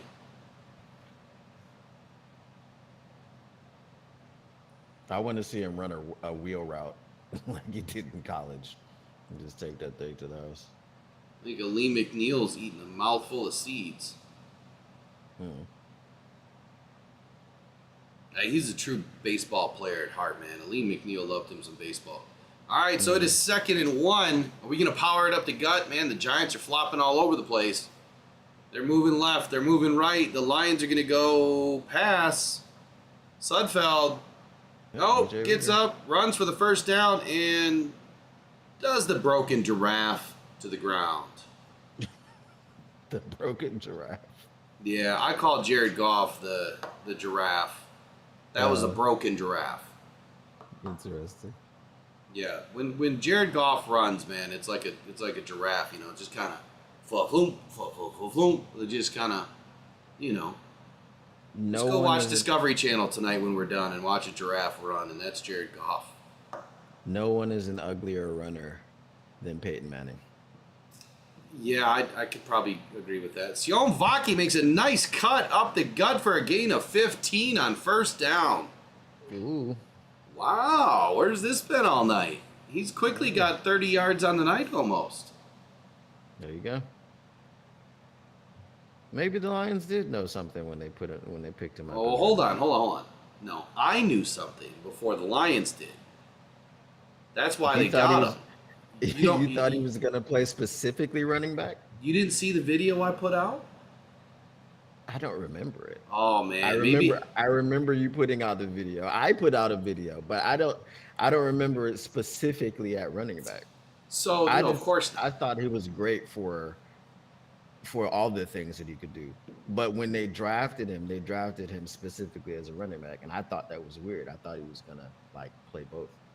So I never thought that he was going to play offense, but what I did say in the video is I said, man, it is quite interesting that a guy that has never played, in the position of running back or receiver just looks so natural and so fluid, soft hands, like the guy that just gets it, right? Like I was saying last night on the Blue in the Bronx pod, some guys just get it, and Vaki is one of those guys.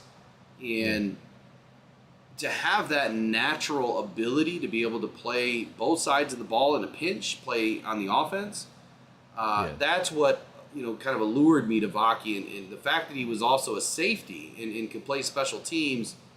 I just felt he was going to be a great fit. I never thought that he was going to be a running back for the Detroit Lions, but I tell you what, some guys just have the gift, and they're just in the wrong position. And you see a lot of different position changes from college to the NFL, and this is just one of them. So it's right up his alley. He's clearly doing well tonight so far. Yeah. That's what I thought about him. I thought that he would come in and play safety and also give us a huge jolt on special teams, and then he would have some packages on offense. That's what I thought. But yeah, Brad Holmes, man, he's good, man. He's good at this drafting thing. I don't know if anybody knew this, but breaking news: Draft Holmes is Draft Holmes. Maybe that's what we should start calling him. Draft Holmes. Draft Holmes.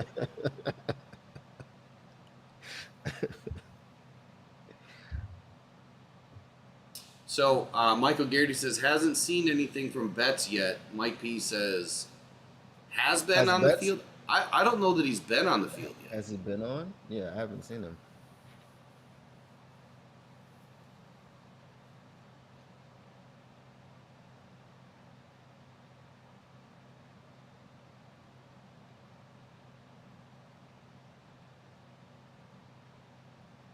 Wow, this game has certainly turned on its head. A 3-0 lead for more than, 20 minutes, and then it just breaks wide open, it seems like. All right, so I'm all in right now on a Vaki touchdown. I can see where Vaki's probably going to make a nice run once we get inside the red zone and get us up into the end zone. Come on, Nate. Good Lord, dude. The NFL, man, we're just blessed to have the NFL, man. I mean, it's just exciting. It's preseason. We just love it so much, man. There's something that they just Nate Sudfeld doesn't like throwing the football away. He would rather lose yards.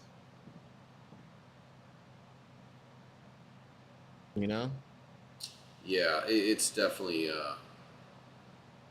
not fun to watch a quarterback that just hangs on to the football. That's been the issue with Hendon Hooker throughout camp, is he just sits back there and hangs on to the football too much. And, but we understand why he does that. You could understand Hendon Hooker, right? Because that's the offense he came from. Right. Nate Sudfeld has been in the league, what, 9, 10 years, and he still doesn't know how to throw the football away? That's like, it doesn't make any sense. Yeah, there's definitely a broken link somewhere in the brain. Uh-oh, we got Antoine Green down. Don't tell me that.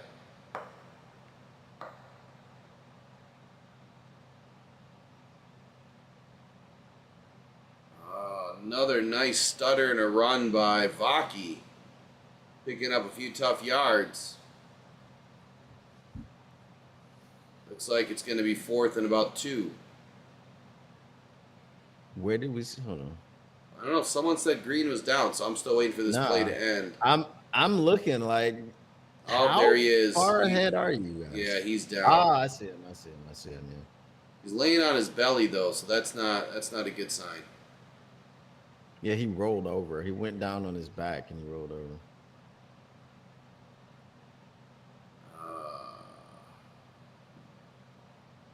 Well, I wish we could see a replay here. Oh, here it is. Yeah, he's trying to get up though. Oh, he took his shoulder to the face mask, and then the back of the helmet landed on Vaki's leg. Man, that could have been double trouble. That could have been a Vaki knee injury and what appears to be probably a head injury for Green. Yeah. Head or a neck. He's standing up, so it's probably not neck. Yeah, that's what I was saying. He was trying to get up anyway. He's just got some cobwebs. Yeah, he'll be fine. He might not come back in this game, but he'll be fine.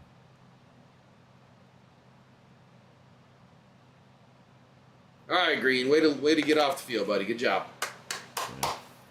He was trying to stand up earlier. They just made sure that he didn't. They wanted to make sure he was stable.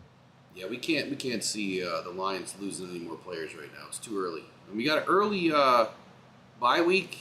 That was probably the one thing I didn't want to see happen this year. But all right, Lions going for it on 4th and 2. Mm-hmm. And say Nate's rolling out to the right. And we got a pass picked off by the Giants. Bro. Going all the way back to the 44. Oh, and it's fumbled by the Giants, and Vaki picks it up. Yes. There you go. Sione Vaki, way to play safety. There you go. See? Safety and running back on the same play. Multiple things on the same play. That's crazy.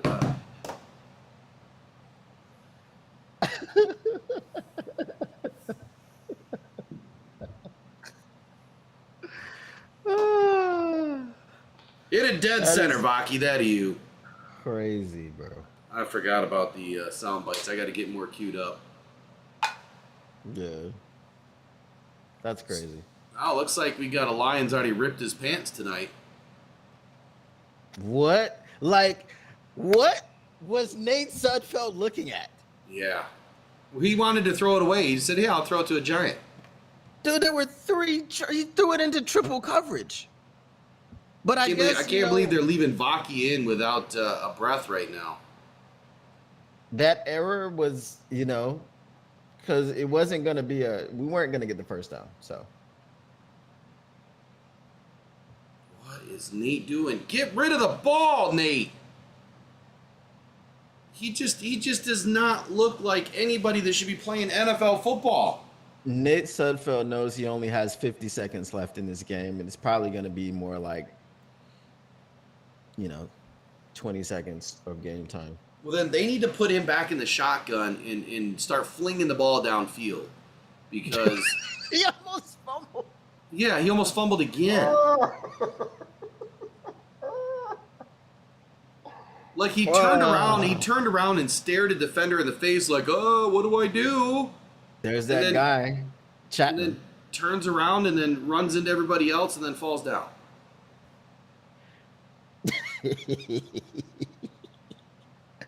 Oh my God, Sudfeld.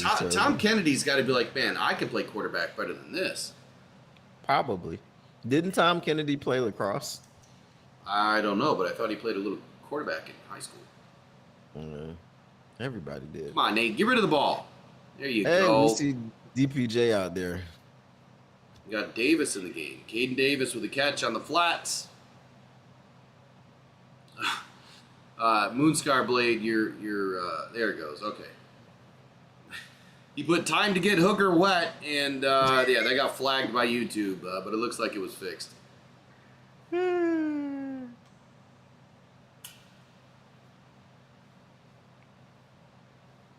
The word wet gets flagged? Hooker and wet together is what got flagged. Ah, okay, I got you. What in the world is Nate doing? He just threw a butterfly to the right side of the field. Nobody home. Caden Davis laying on the ground. This is just god-awful by Nate Sudfeld. Nate Sudfeld is playing himself off of this roster. Yeah. Dan Campbell's going to call a timeout, 4th and 13. Question is, where are they on the field? They're on like the 50. Yeah, that's a little bit too far for a field goal. Who cares? Hey. Throw Bates in there. Kick it. Jake Bates, yeah. Put him in. Put him in. This is the time that you see it. Let's see. What would this? If it's from the 50, how many yards would it be? That'd be a 67-yarder. 67. Yeah, If you're on the 50, it's a 67. Let's see it. All right, Dave Pip is calling the trick play. What are we going to see here? Are we going to see a fake? Got 7 seconds left. Are they going to fake it? I hope they're on the 47. I hope they fake it. All right, Nate, pack your bags because you are out of Detroit. Good. Oh man, it couldn't have gone worse for Nate Sudfeld. The only way that it could have gone off. Yeah. And The only drills way it down to the 3-yard line. Picked up by number 80. Is that Isaiah Williams? No. Who is that? Calhoun? Calhoun. The only way it could have gone worse for Sudfeld was he could have thrown more interceptions. What a So. day. All right, I'm gonna take a potty break. I'll be right All right. back. We'll We'll get see you some. back. We'll get an ad from our sponsors. Yeah, I don't have anything up, but yeah, whatever. Go do what you got to do.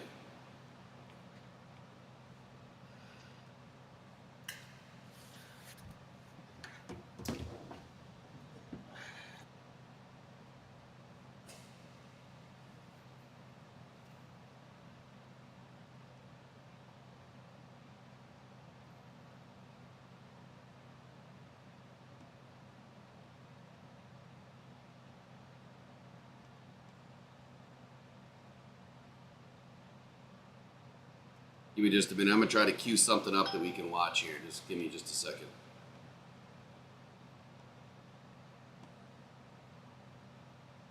So, how do you guys feel first half win? Obviously, we're not having a great night with Nate Sudfeld. Clearly is playing his way off of this team. I don't even think the Lions should bring him back as a practice squad guy at this point. Definitely needs, I'd hate to say more time because he's had enough time. Just pathetic. He couldn't get a pass off, and look, he's given that Giants team too much credit, for what they're not doing. If that was any other quarterback, in my opinion, you're going to see a lot of those guys get open and a lot of balls be completed, and it just didn't happen. So Nate Sudfeld had a pathetic first half. It is the first preseason game. I guess you could give him some credit there, but man, just what a poor showing.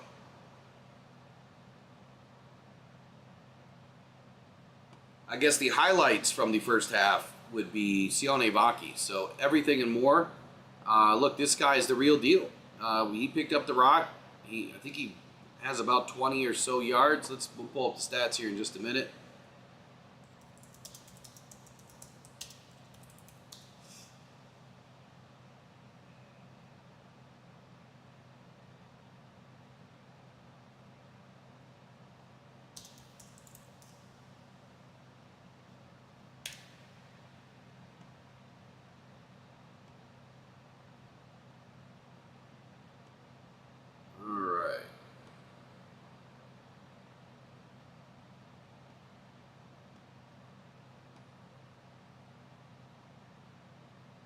Come on now. Where's the stats?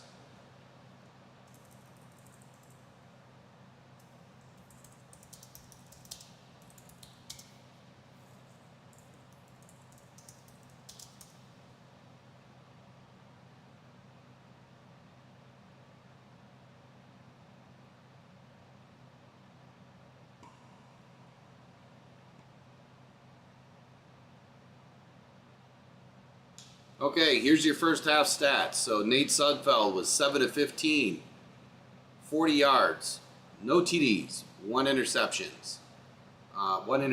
Sorry. Drew Lock was 4 of 10. Dare I say that was worse than Nate Sudfeld. 17 yards, no TDs, one interception. DeVito, 5 of 8, 79 yards. Clearly the best quarterback out of the first half. For your Detroit Lions, Vaki is the leading rusher with 4 attempts, 29 yards. 15 yards for a long, and recovered a fumble all in the first half. So, I mean, he's averaging about 7.3 yards a rush. Pretty solid work in the first half from Vaki. Craig Reynolds was 4 of 11, his long of 5 yards. And Justin Jefferson was 5 for 9 yards. So, obviously, Reynolds and Jefferson, not that great of a day. Nate Sudfeld was your second leading rusher, go figure. Don't know how. 3 attempts, 14 yards, 8 yards on his long. Receiving out of the first half, your leading receiver for the Detroit Lions was Antoine Green. Targeted 3 times, 3 catches, 13 yards. That's pretty pathetic for first half work, and it's not his fault. It's definitely the fault of Nate Sudfeld, not able to get the ball out. Mitchell was your... I don't even know who Mitchell is. Why am I seeing Mitchell? James Mitchell. I forgot all about James. James Mitchell, 1 target, 1 reception for 11 yards. Shane Zielstra, 1 target, 1 reception for 7 yards. Kane Davis targeted 4 times, only picked up the ball 1 time, 5 yards. Tom Kennedy targeted twice, 1 catch. Darius Fountain targeted 3 times, 0 receptions on the day. I don't think that I would call any of those targets, though, because those balls were 6 foot wide left, wide right, or, way out of the range for Fountain. Those shouldn't be targets at the end of the day. Craig Reynolds also targeted 1 time. At the end of the day here's your stats for both teams. Detroit Lions, 24 pass yards to the Giants, 82. Lions, 63 rushing yards to the Giants, 90. And 87 total yards for the Detroit Lions in the first half to the Giants, 172.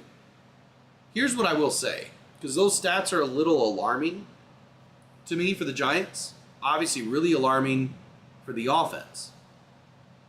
The majority of those yards were probably the second half of the second quarter, or maybe the last 10 minutes or so of the second quarter for the Giants. That's where they really kind of broke loose.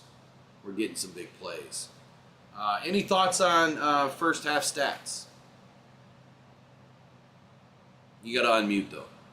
I got to unmute you. Hold on. Sorry. Yeah. There you go. All right, because I was like, I'm not muted. All right, so I figured it out. I had an epiphany. After I went to the bathroom, I got myself a rice cracker. And while I was eating my rice cracker, that sounded a little racist, Chef. Corn thin, if you will. How about there we that? go. As I was having my corn thin, I realized something about Nate Sudfeld. Did you put a little Grey Poupon on your corn thin? No, so it was already salt and vinegar, so I didn't have to add anything to it. So my thing with Nate Sudfeld, I think he's just in it for the money. He understands that backup quarterback is the cushiest job, but he doesn't really want to get into the games, which is why he just goes out there and looks god awful. And he's like, we'll get Hendon in here. I'll play myself into, they know who I am already. I won't outperform that. And then when Hendon gets in and he does better than me, then there will be no more, is Hendon going to be out? Nate Sudfeld, is Nate Sudfeld going to be your backup quarterback? Because he doesn't want to get in there in an actual NFL game and do anything. that was the epiphany that I had about Nate Sudfeld. All right, now while I'm trying to load something up real quick, why don't you give us a rundown here on what you saw in the first half that made you excited about this defense, especially in the first quarter? So the thing that I was excited about mostly was they got lots of pressure on the quarterback. They were able to move him off of his spot, make him really, really uncomfortable, speed up that clock, led to some bad throws, um, led to an interception, led to him just running out of the game, faking an injury. It might not have been fake. We'll probably find out tomorrow that it was maybe he pulled something. I don't know. But that was the thing that made me excited. Also, the coverage was sticky. They were able to not only get the pressure, but while they're applying the pressure, they had the good coverage, which was really giving him nowhere to go with the ball. I think you said he was, 4 of 10 for 17 yards or something like that. So the passing game was really not a part of the first half or the first part of the first half, that first quarter for sure. And they were still good against the run. There weren't too many big runs. What was their longest run for? 9 yards or something like this? You're talking about the Giants? Yeah. Longest run for the Giants would have been 48 by Gray. But there was that touchdown. I'm talking about before that, before they put in these guys. So in the first quarter, it's like 12 I think yards. It was about 12 yards, right? 12 yards. So they weren't giving up too much, and that was the exciting thing was the twos. And the only one that you could say that was in there was Terrion Arnold. So that gave me some cause for excitement there. Well, I was definitely excited about what Rakestraw was putting down there in the first half. Pretty exciting football from him. Watching him do the work. Is the game back on right now? No, it's not. It's back. It's still halftime. Yeah. So Rakestraw obviously highlights. earned the opportunity next week to start again. He probably won't need to start him. Maybe he'll get some light work in, But I think that Rakestraw just solidified why the Detroit Lions took him in the second round. I did not expect that out of Rakestraw this early in his development, so now I'm even more excited to see what Terrion Arnold is going to bring to the table with Ennis Rakestraw. Amik Robertson, man, the dude played lights out in the first half. The fact that we have Ennis Rakestraw and Amik Robertson showing us that they can play at a high level, they completely shut those guys down. That makes me super excited, especially when you're going to add Carlton Davis and Terrion Arnold to the mix. The DB room is probably the best it's been in decades. It's been a long time since we've seen something like this. So I have the Vaki video queued up. We'll watch this. I'm going to take a brief break. I'm going to throw this up, and then I'm going to try to turn the volume down a little bit. But I'm going to throw it up. Let's just see what I had to say about Sione Vaki. If I can figure out how to transition this real quick. Where is it? Where's my transition? Come on now.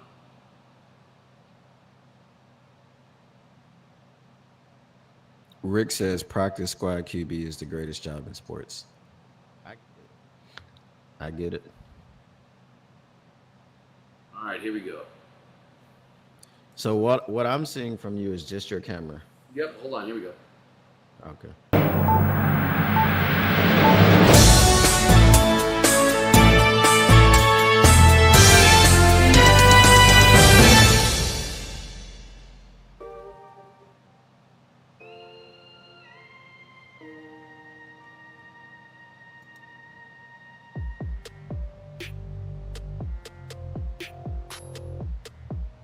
This is about a 14-minute video. She carries it in the second half. I'll be right back.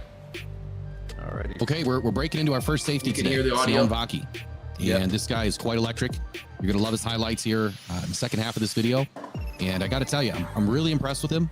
I'm just worried about his length. I think his length is going to be a little bit of a problem for him at the next level. And I think when you talk about aim small, miss small, that's exactly how I would define a safety or any corner, anybody, honestly. that has, a little bit shorter arms or smaller hands. They don't have the height, the range, the length of some of the other players. Now he has almost prototypical size as far as height and weight, but he's just lacking in the arms and the wingspan. And I think that that's going to be a condition on which he's going to have to overcome. And he's done that for the majority of his career already. Where he's lacking or deficient in an area, he finds another area to excel at. So for all those reasons, I think that Vaki is an absolute baller. I mean, this guy has a lot of great things about him, and we're going to talk about those right now. So first and foremost, Vaki played for the Utah Utes. He measures at 5'11", 210 pounds, 29 and an eighth inch arms, 8 and 5/8 inch hands. He did not have the best athleticism score, but I got to tell you, 39 and a half inch vertical and a basically 10 and a half inch or 10 foot 5 inch broad. That's not athletic. That's very athletic. And I think where his shorter arms, he's going to make up for it in the vertical. He may not be able to extend with his arms, but between the jump and his arms, he should be able to get up and high point these contested catches. 40-yard dash, he was a little bit slower. I definitely didn't want to see Vaki run a 4.62. Would have loved to have seen him closer to a 4.5. But his 10-yard split is not that far off from everybody else that ran, that 4.5 neighborhood. Here. Pretty strong kid, 20 reps on the bench. So and I mean, this guy plays like a bulldog, man. He loves to play, and you can tell it's written all over him. NFL had this to say. They said he's a gamer. He does whatever is necessary to help his team win. That is very evident in the tape. Vaki carries a thick frame with good upper body power and heavy hands. He took on carries to help his team when it was stung by injuries. Look, this guy's an absolute dog as a running back. The last half of the season when he had to play running back and fill in or take over the running back role and fill in, he had a combined 520 yards. And it just absolutely stunned me in his tape how, fluid he was running the ball, catching the ball, route running, making guys miss. I mean, the guy has the skills to pay the bills, as they would say. All right, we're back. You can hear me. You can hear me, okay? Yeah. So I heard myself say that Vaki was an absolute dog as a running back. So I think I got something right. What did I miss on Hendon Hooker? I saw him running down the sideline. Yeah, I had to refresh my stream, so I didn't see that part yet. Yeah, now this wants to start acting up. Awesome.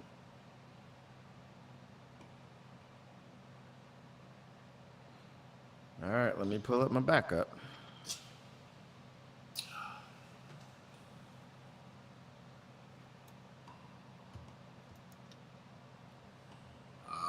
Where did my chat go?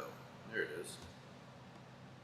All right, so I'm back. Well, you guys should go and check the Vaki video out after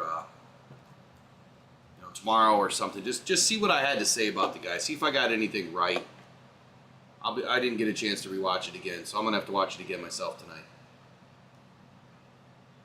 Yeah. The tape don't lie, and I watch a lot of tape.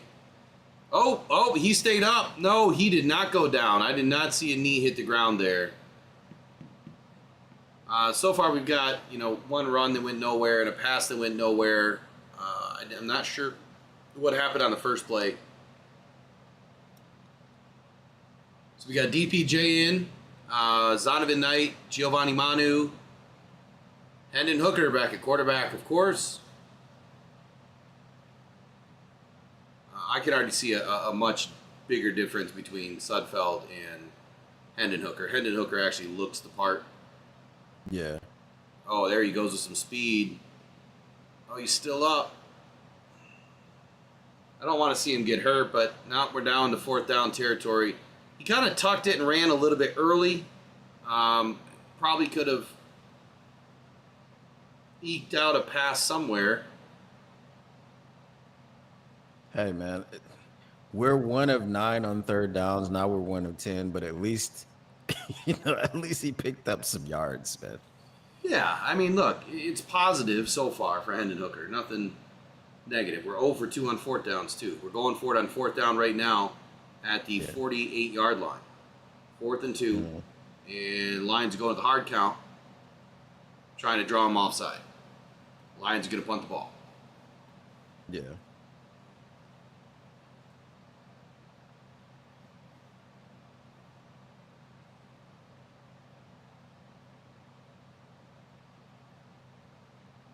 Hey, but What happened? I was just gonna say, at least we've got some, positive movement, man. You know what I mean?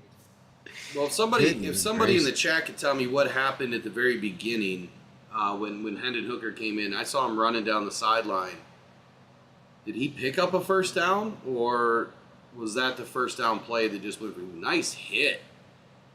Nice hit by 48. I don't know who 48 is. Yeah. So, are you going to commercial now? Me personally, or the Yeah, the game? stream that you're on.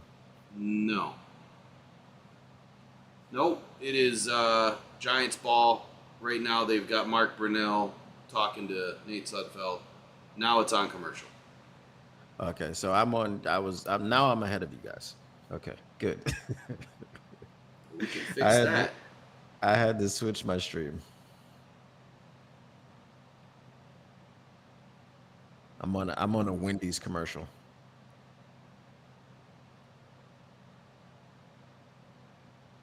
Okay, so Celine says that Hendon picked up 7 yards and then a penalty got us a first down.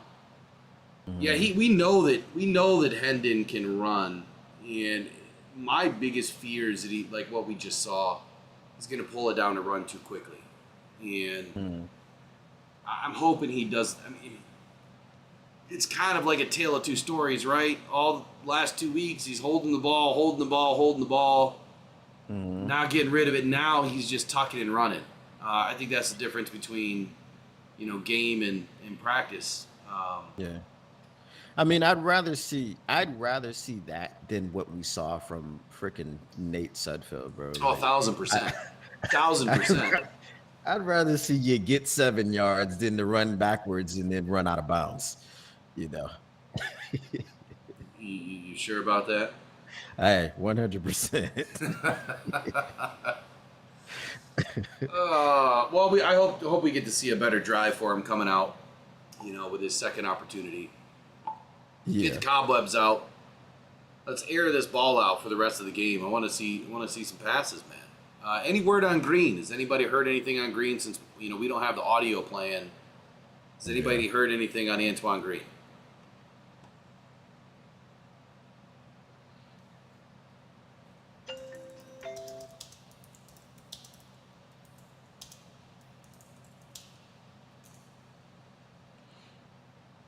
They're playing the Malik Neighbors getting the call from what's his name, Joe Sheen,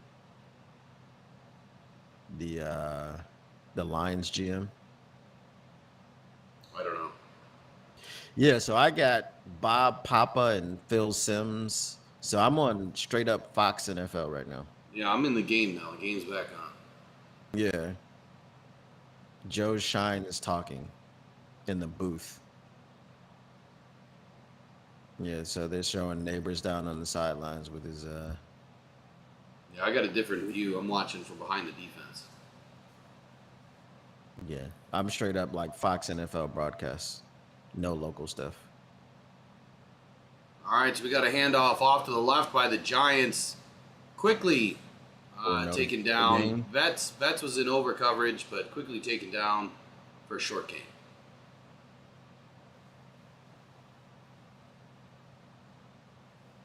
Yeah, so the commentators that I have is Jason Ross, Golden Tate, and Danny Rogers right now. Yeah, that stream that I had, it's kind of went down. So like I said, I got backups for my backups, man. There you go. Hopefully the Lions have backups for their backup, Nate Sudfeld. Let's not even call him a backup. Let's just call him a guy that's on the roster for some reason. Ooh, Giants hand the ball off on 2nd and 8. And big boy. Broderick Martin. Looked pretty quick there. Comes in and makes a tackle. Rakestraw still in at corner. That is surprising. Not really impressed to have him out there right now. Hate to risk an injury here. Nate Lynn coming up off the side. Gets sucked in. Yeah. DeVito went down early. You're short, buddy. You're short. I don't understand how they do that, bro. You gave yourself up. You're down. Yeah. I don't understand. You're an NFL player. You Yeah. just take a step or two more, pick up that extra inch that you need. He It's needed just a whole like- yard. Yeah, it's just like those guys that celebrate before they step over the goal line. Just step over the goal line and then celebrate. Oh no, who's down with a knee? They're not showing it here. Oh no. I'm looking at Daniel Jones smiling. So they haven't run another play, right? So it's just someone's down now.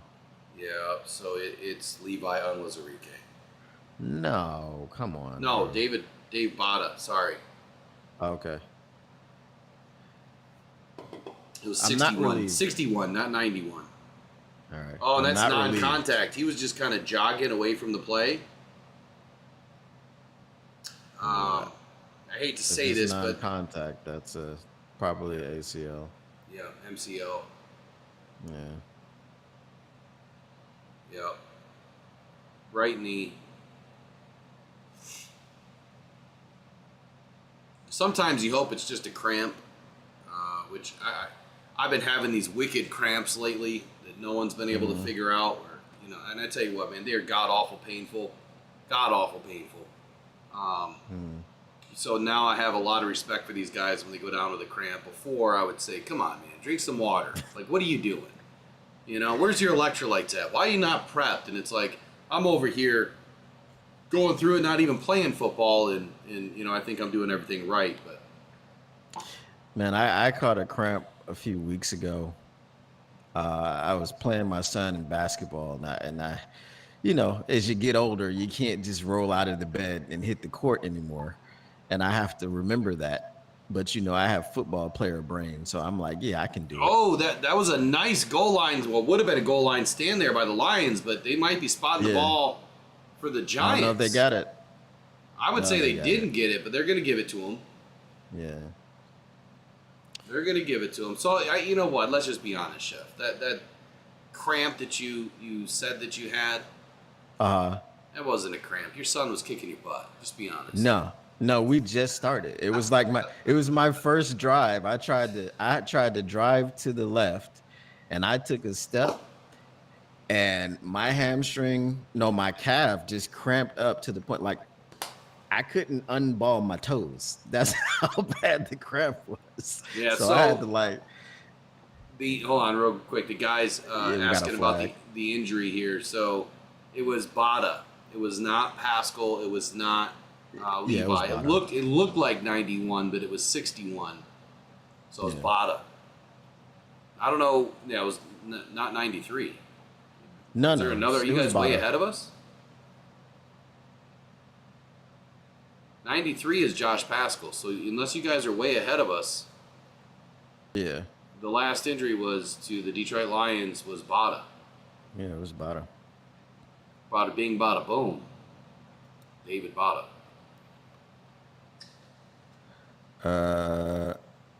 So he said, did he just get hurt? Number 93. So I don't know what that's about. But Oh, yeah, no. like I was saying, Oh no, we are behind. how far behind are we? Well, it would be this play right now.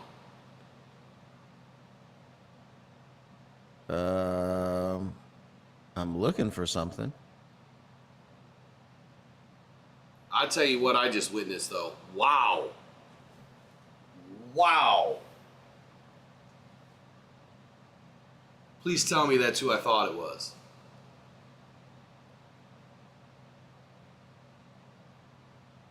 Come on, pan out. Get off a rake straw. They just told Well, me. I'm on Broderick I'm on Martin. 2nd and 9. Wow. Broderick Martin. You go back and look at the play just under 7 minutes and 50 seconds in the third quarter. Broderick Martin just completely annihilated this dude with his hands. The most violent hand push I have ever seen out of a defensive tackle. I mean, he completely crushed the guy. That's what we've been looking to see out of Broderick Martin.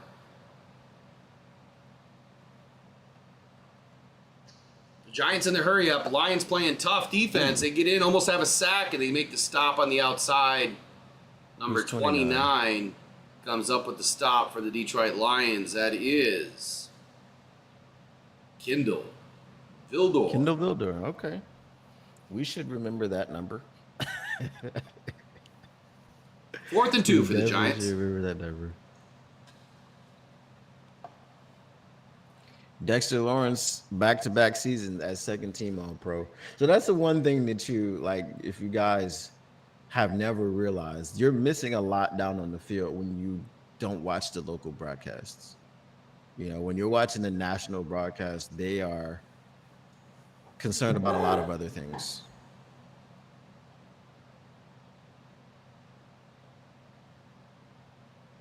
You know, when I was watching the Fox 2 broadcast, it was just a lot of Oh, we got to fight on the field. We got to fight. players on the field. Come Yeah, it on was now. Betts and Betts getting and into it. someone else. Yeah. But yeah, when I was watching the Fox 2 broadcast, it was just a lot of players on the field. You know, what's happening on the field, if someone got hurt or whatever, that's what you see. Now, when you go to the national broadcast, like I'm watching Brian Banks talk to Isaiah Simmons on the sidelines, like, you know, so this is the type of stuff that they show. This is the type of stuff that you miss out a lot of stuff on the field. So, Well, I don't think this broadcast is any better because the camera angles so far have been not the greatest. Yeah. But I mean, it's just like what you could see on the field. Like, so you were talking about Broderick Martin. Hey, hold on one sec. One sec. We got Jose Portillo in the house. Jose, you should be able to stream it. There's multiple ways to stream it. I'm not going to say do anything illegal, but you should be able to, if you have a Fox plan or NFL Plus during the regular season, you should be able to watch the games regular season. But there is ways to stream it and find it. Jose, I'll just say that Google is your friend, and I can't tell you any terms, but just become a friend with Google. That's all I can say to you. Yeah, there's a stream out east that I've heard works pretty well. Did you pick up what he put down?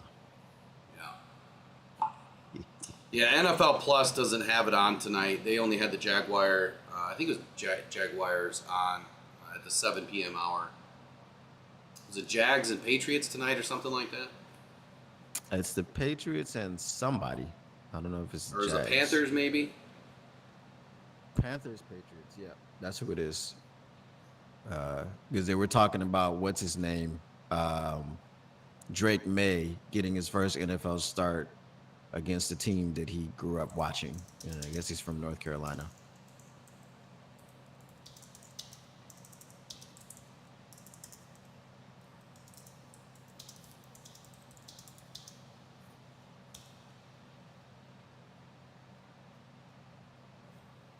Appreciate it, Jose. This is our first time together doing kind of just a watch party, just hanging out, having conversations, talking about the game.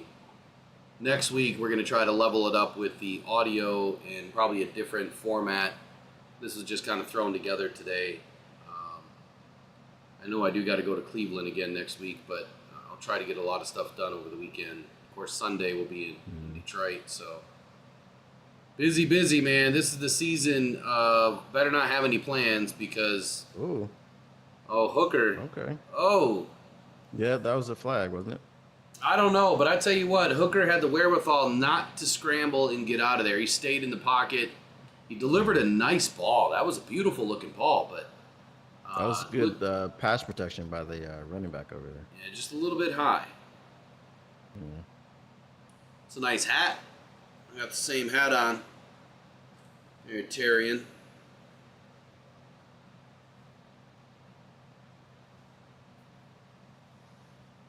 Yeah, it's good to see where Hooker is backed up in his own end zone there. It's a nice out route that he threw there. To, wow, Isaiah finally Williams. completed an out route without a pick. And you know what, though? I can see where and why he's having the issue. He was a little bit late on that throw. There wasn't enough mustard on it. And he had to kind of come back a little bit to it. Yeah, so the first pass in this series here, it was over the middle there. I think it was Williams that he was throwing to. Yeah. It was to Mo Alexander. Oh, okay. That was on a rope. That was a nice ball. Oh, another nice. well-placed ball by Hooker. Nice. All right. To Isaiah Williams. There we go. We're seeing some quarterback play. Come on now. It doesn't look so ugly now. No. Oh my God. This actually looks like good football right now from this offense. Nice throw. Got to catch it away from your body there, Williams. Mm. And we get a run up the right side. Who's Ouch. that? 27. Zonovan Oh, Knight. Knight. Not Zonovan Knight. All right. And Moonscar Blade, man, you're on it. All of your comments get held up by YouTube.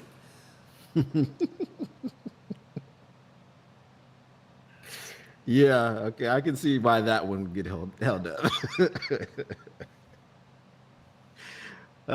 Yeah, look, Hooker is showing some nice command of the offense. That one, Ooh. yeah, that was kind of a stand in there, hold the ball. Yeah, no, I think he should have held it just a little longer, honestly. Yeah.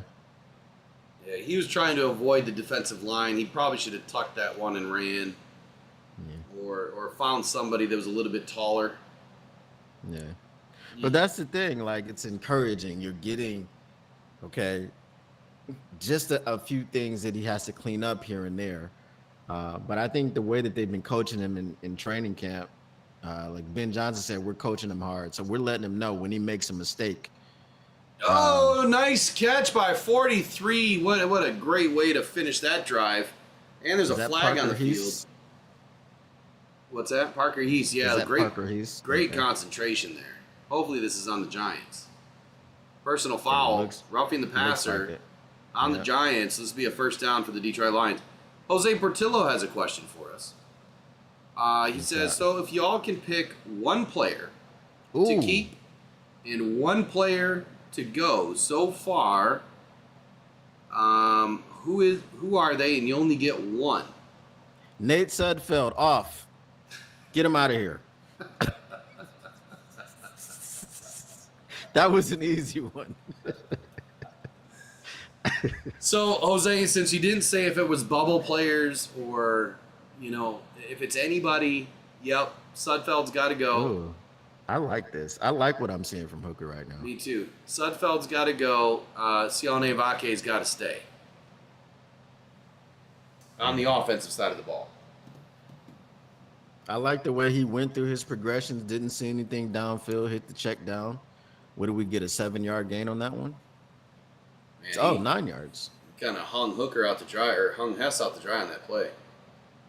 On that last one? Yeah, he threw it a little bit behind him.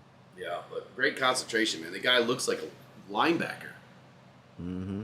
We go smashing up the right side for a first down, Zonovan Knight. Lions 1st and 10. His offense is moving, man. Yeah, big difference with Hooker behind the the old center, huh?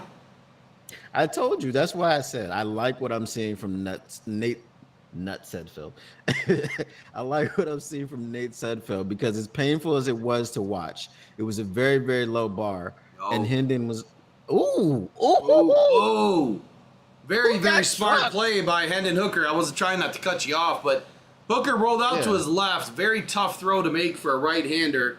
Decided to tuck it, ran up the left side, gained about 15 on the play, lowered his shoulder, and took out their safety. Ooh. I think it took out the safety, completely bulldozed him, and then made a business decision to leap forward and go down. Hendon Hooker with the pickup of the first down. Okay, Cam, I see you. That is I like the play. that one. There we go. You guys feeling like a little that bit better about Hooker now? Like I said the other day, some of these days just haven't been so bad. We just haven't seen them. We haven't heard them all being talked about in a way that have been positive. We've only been seeing the negative, for whatever reason, come out of Allen Park. And this is what we've been waiting to see. Yeah. I mean, we're seeing the run. We're seeing the pass. Obviously, the passing, he's still got some things he needs to get down with the timing. But he's making good decisions so far. And then I think the misses that he has had, he hasn't put them in harm's way. I haven't seen any balls that he's thrown that could have been picked off. Yeah, so Salty Pork Chops has a question for you. He wants to know, are you keeping Vaki or Reynolds? We're talking about we can only keep one of them? Yeah, it's an either or.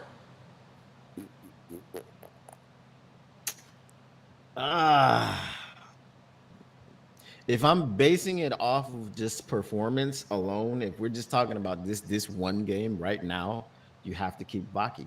There's no way that you could say Reynolds. I think he was 4 carries for 11 yards in the first half. Yeah, and Vaki was like 4 for 29. Yeah, so if we're talking about this sample size right here, right now, you got to keep Vaki. There's no way you can keep Reynolds. But that's not what we're judging it off of. But I'll play the game. I'll play your game, Salty Pork Chops. All right, so Salty, in Hooker's defense, he couldn't slide on that play. I mean, he lowered the boom. If he would have slid, someone probably would have took his head off. And I think he played that one right. It's not what you want to see out of your only backup, but I'm glad we saw it because I think it's showing us who this guy is. And he's fine. He's healthy. He didn't get hurt, but I hear you. We need him to stay healthy too, just like we do Jared Goff. Yeah. But see, the thing, and this is what, to properly frame it, because, some fans are going to overreact. Okay, Hooker's having a great game, and it's going to reignite the Goff versus Hooker conversation. And so let's properly frame this. You see this guy moving the ball, having command of the offense. He is a rookie pretty much. This should just give you confidence going into the season that if something happens to your starter, that you have a competent backup. And this is all Dan and Brad and Ben want. They want a competent backup that can step in and win you a game if they have to. Or it doesn't even have to be a whole game. Remember the playoff game with the Browns and the Chiefs when Chad Henne had to step in. I think it was for a quarter. Okay, and the Chiefs were able to still win that game because Henne was able to come in, command the offense, and keep everyone clicking while Mahomes was out. So this is what we kind of need to see, and this is what should provide us the comfort. We had a flag on the play, but before that, we had a run up the gut there by Zonovan Knight for a couple yards. It was actually a loss on the play, but he was propelled by the tackler for a positive gain, and then now we have personal foul, face mask on the Giants on the takedown of Hendon Hooker. That is 2 vicious plays against Hendon Hooker now on this series, both leading to first down. So, oh yeah. And he held on to the ball. Hooker almost lost that ball, but there's not much you can do when your face mask is getting ripped off. Yeah, definitely.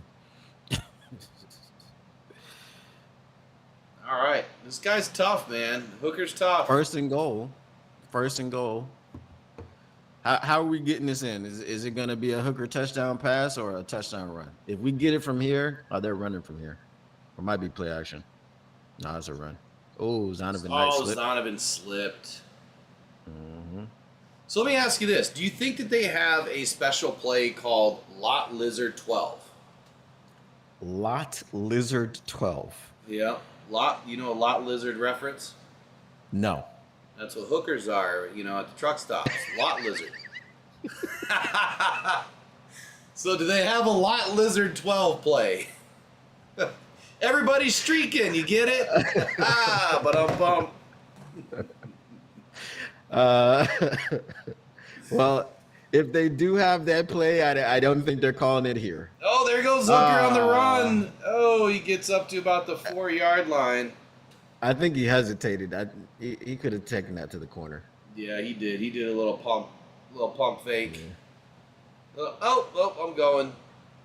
And then Hooker got tackled by Beavers. Yeah, can't make this stuff up. He's got to watch them knees, man. Yeah, I think that's what went through his mind right there. I think that was one of those, oh, my knee. type of situations. Because he should have just hit the gas and went to the corner. Oh, he got him on the phone. Oh, Just out man. of reach. You need some touch Yes. on that play. DPJ Out of almost had it. If Hooker would have just thrown that with a little bit of touch, man, that A was little bit of touch. that would have been a touchdown. Wow, did he lay out for that? But that also could have been. They could have called that a push That off, could have even though been, he yeah. didn't push off. I mean, he did have a handful of jersey on that, so. Yeah. Where'd our chat They go? could've I called don't. it for No one, interference. where'd everyone go? Might just have to refresh it. I got it popped out, so it was right in front of me. No, I gotta put it on live chat. Oh, what was that? I don't know. Ball got knocked down or something. He got batted down. Who batted it? I didn't see it. Yeah, I don't know why they have top chat as the default setting. Oh, okay, I see the blitz on the side. I mean, even though they didn't score, man, I was very impressed. Yeah, Wow, very Hooker, impressed. man. But I'm not impressed with the way that fizzled out. There's some terrible play calling there. You don't let a defensive end have free reign on your quarterback when you're in the red zone. Nah. If And you're you going to probably- do that, you have to go to the other side of the field. Yeah. You know, And you probably wouldn't have that called in the regular season. I don't know. They did it last year too against the Raiders. Yeah, but that unfortunate JMO. That was In one the of them. round. There was a few of them. Yeah, they did it 2 or 3 times. But if we're talking about 4th and goal in the red zone, as you were saying, like in that situation, I would hope that they wouldn't do it then. No, and I would have had Hendon back in shotgun anyway. Yeah. All right. Well, I think that was a very successful drive for the Lions here. It's just preseason, but what we just witnessed out of Hendon Hooker is positive. Very Yes. positive. Very. Very positive. I don't know if I understand the question there by just a fan. Justin Fan says, "Is Hooker a cooker?" He was cooking. He definitely was cooking in that drive. A little bit, you know. I would have liked to have seen him get the touchdown. He had the opportunity to get in there. Like it might have just been that one mental shot, that one, thought that he had, which caused him to kind of stutter step there when he should have just mashed the gas and took it to the corner. I think he would have scored. And then he had the opportunity with DPJ. But, this is a rookie quarterback who just, 20 minutes ago took his first NFL snap. So I think his second drive was very, very positive, and he definitely could be a cooker. So what did they just say when the Lions win it all by the Gardner White furniture store? What did they just say? I missed it. No. There's some sort. If the Lions win the Lombardi, something is free. All the furniture is free. Well, we're gonna have to go shop at Gardner White or whatever that place is because the Lions are winning the Super Bowl this year. That's right. All right. Well, they let Hooker go on a short 4th down play inside the red zone, inside the 5-yard line, and the first play by the Giants goes for about 7. A run off the right. Who made that tackle? I don't know. I think you got 3 or 4 guys that got a hand on him. Terrible First guy. tackling. Was that Rodriguez? No, who's 48? 48 is. All these numbers are going to change again too. Lauren Strickland. Oh, okay. 48 is like a linebacker number, isn't it? Yeah. And we're back to a commercial again. Justin Fan says, "Will Chef knows my weird mind." Yes, I do, Justin Fan. I know your mind quite well.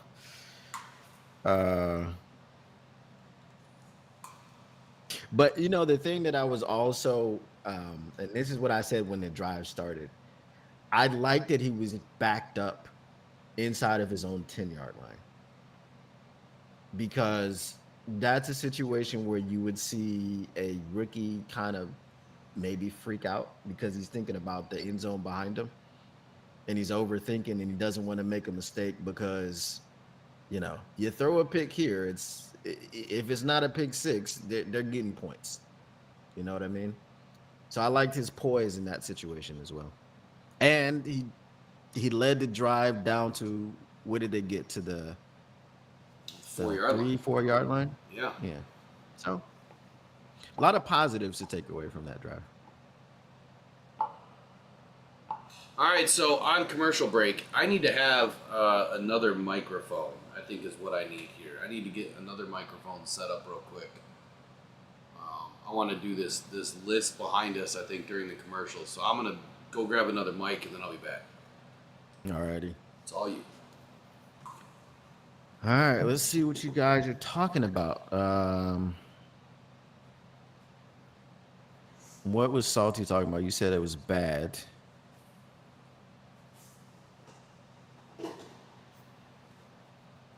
Oh, about the learning to slide. I mean, I liked seeing him put the shoulder in, but yeah, he did take a few hits. So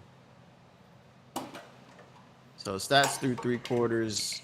We got the Giants leading in everything, but we have to remember that Sudfeld was our quarterback in the first half. So for us not to be so far behind the Giants in total yards, we're about 36 yards behind them. That's pretty good. Like I said, Hooker did do some damage on that drive. All right, so we are at 2nd and 1. We've got, I think that's the video in the shotgun. See what we get here. Draw. You got to collapse that. You got to collapse that, Kendall. You have to understand the down and distance, and you got to collapse that. I know you're setting the edge, and you did, but you can't let them pick up that first down when you are the only one there. So, and that's what we're talking about. We're talking about run fits with cornerbacks. And remember, this is what we were talking about with Amik Robertson. When he's playing in the slot, what is his run fit going to be? And Kendall Vildor did not fit it there well from the outside. So they pick up the first down. Now we have 1st and 10. They're going to run around to that edge again. And they're going to pick up about 15 yards there. So who was the end on that side? That was 57. He got washed down. Everybody got washed down there. That was a very well blocked play by the Giants. Big hole, 15-yard pickup. All right. So remember, this is like the 3rd string defense that we're going up against now.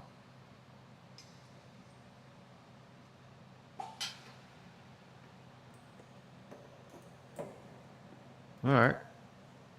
Well played, well played. Who's that got in there? Who's 69? Was that 69? Yeah. I don't even have the roster in front of me. Camp rosters.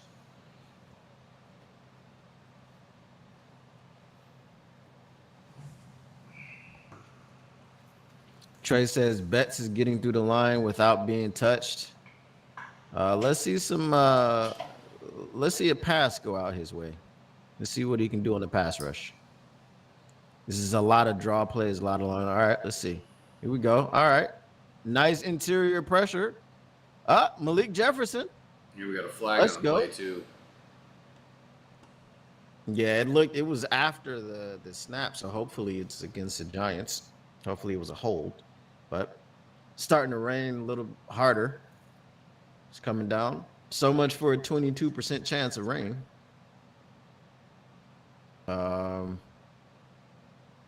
Yeah, but Malik Jefferson definitely chased him out of the pocket. You definitely can see the speed and athleticism that Jefferson has. Yeah, he's sneaky fast, man. Be interesting to see if he can make his presence known in only a few short weeks here. Yeah, I said he was doing quite well on the punt coverages earlier, and then he's making he made that play on the pass play there. So I think he's kind of making himself known to the coaches. He's putting some good tape out there. So did they pick up the flag? I'm not sure. I'm not watching right now. I'm trying to get this mic set up. Yeah, it's 3rd and 9. Oh, well sniffed out, Malik Oh, Jefferson. there you go. Nice play. Let's go, Malik. Let's go. Nice play. Just talking about him, too. Sneaky fast. Mm-hmm. Now I've got to watch highlights of Phil Simms in practice. Phil Simms. Yeah. Oh, Yeah, on the broadcast? Yeah. I don't think too many people care about Phil Simms. Hey, they're in New York, national broadcast. Okay. Oh, who shoot. is Did that that back just touch a there? lion's foot? No, it didn't. But who was that back there? You got to call Peter, buddy. You got to call Peter and get away from that thing. You definitely don't want to spit on that thing. You need to get away from it. I don't understand the reference. Hot to spit on that thing. Yeah, I'm not into all that pop culture stuff, apparently. Hey man, you gotta be able to connect with the people, man. People in my stream are relatively old. Sure. Just a fan is old, but he knows what I'm talking about. Chip Bradshaw knows what I'm talking about. I'm just not young enough. I think I'm too old. Well, I gotta stay hip. I have a 12-year-old son, so.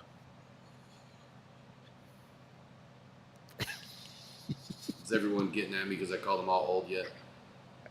Uh, So I was hoping it would wake them up. Trey says WTH. I think she was talking about you.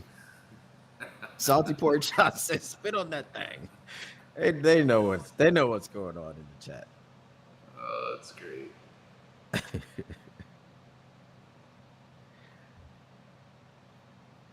Trying to get this to be the same, but it's taking a minute. All right, let's do a test here. Let's see if microphone number 2 works. All right, you got me on the second mic. Back in? Can you hear me on the second mic? Yeah. Does it sound loud and clear? Mm-hmm. All right. We're on commercial break. So, Chef. Trey says that Sudfield is going back in. Hold on now. Hold on. That can't happen. I'm on commercial break, so that can't happen. Yeah, we should all be on commercial break. Maybe they said something on the broadcast. I don't know. All right, well, quickly, before we get back to the game, we're going to start with the NFC East. Mm-hmm. We got the Eagles, the Giants, the Cowboys, the Commanders. Mm-hmm. Where do you have these teams finishing right now at the end of the season today? So, today. Eagles, Giants, Cowboys, Commanders, 1 through 4. Who's on top? Eagles, Cowboys, Giants, Commanders. Eagles, Cowboys, Giants, Commanders. All right, I went Eagles, Giants, Cowboys, Commanders. I got the Cowboys finishing in 3rd place, not making the playoffs.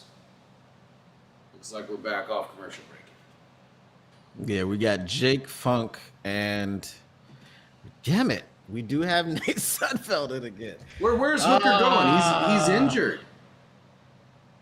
He's injured. Hendon Hooker's He can't be injured. injured. How? He's going to the locker room right now.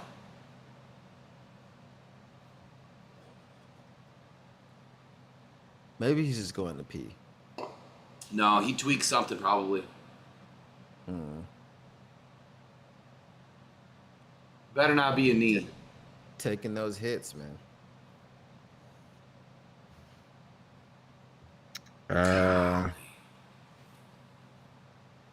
You know, we get all excited for nothing. Come on, man. I don't think it's anything like because he went off the field fine. You know what I mean? I don't think it's anything. Yeah, but you know, when you're full of adrenaline like that, you're not feeling anything until you sit down. Yeah. And you know, God. The thing is too is we don't know if a call came from the booth. You know, I didn't see anything that happened to Hendon as far as like a head injury or anything like that. But if a call came up from the booth and said, "Hey, you got to take a look at this guy," and maybe he didn't pass the test, you know, I don't know. I'm speculating. I have no clue. Maybe when you truck that guy, I don't know. Yeah, Chip Bradshaw says Hendon Hooker got hurt watching Nate play. Me too. My eyes are they're getting hurt for sure. Well, the Giants get the ball back. My like I said, my theory about Sudfeld is just getting proved. I mean, you go out there, you see what Hooker does, you have no motivation to come out and play better. You're backed up in a similar situation as Hooker was inside your own 10-yard line, and instead you take a sack. Yeah, I don't. I don't want to watch. I don't want to watch Nate Sudfeld anymore. I don't want to see it. All right, we're on commercial break. So now we're gonna go back to the NFC here. NFC West. You got the Rams, the Cardinals, Seahawks, 49ers. Who are you putting at the top? Rams, the Cardinals. Rams, Cardinals, Seahawks, 49ers. Yeah. So I'm gonna put the 49ers. I want to put them second, but then I don't know who I'm putting first. Because I think the Rams and the 49ers are in similar situations, because the Rams, they lost Aaron Donald, so we don't know how they're going to recover from that loss. The 49ers are about to lose Brandon Ayuk. Brandon Ayuk is Brock Purdy's go-to receiver on, 20-plus yard passes down the field.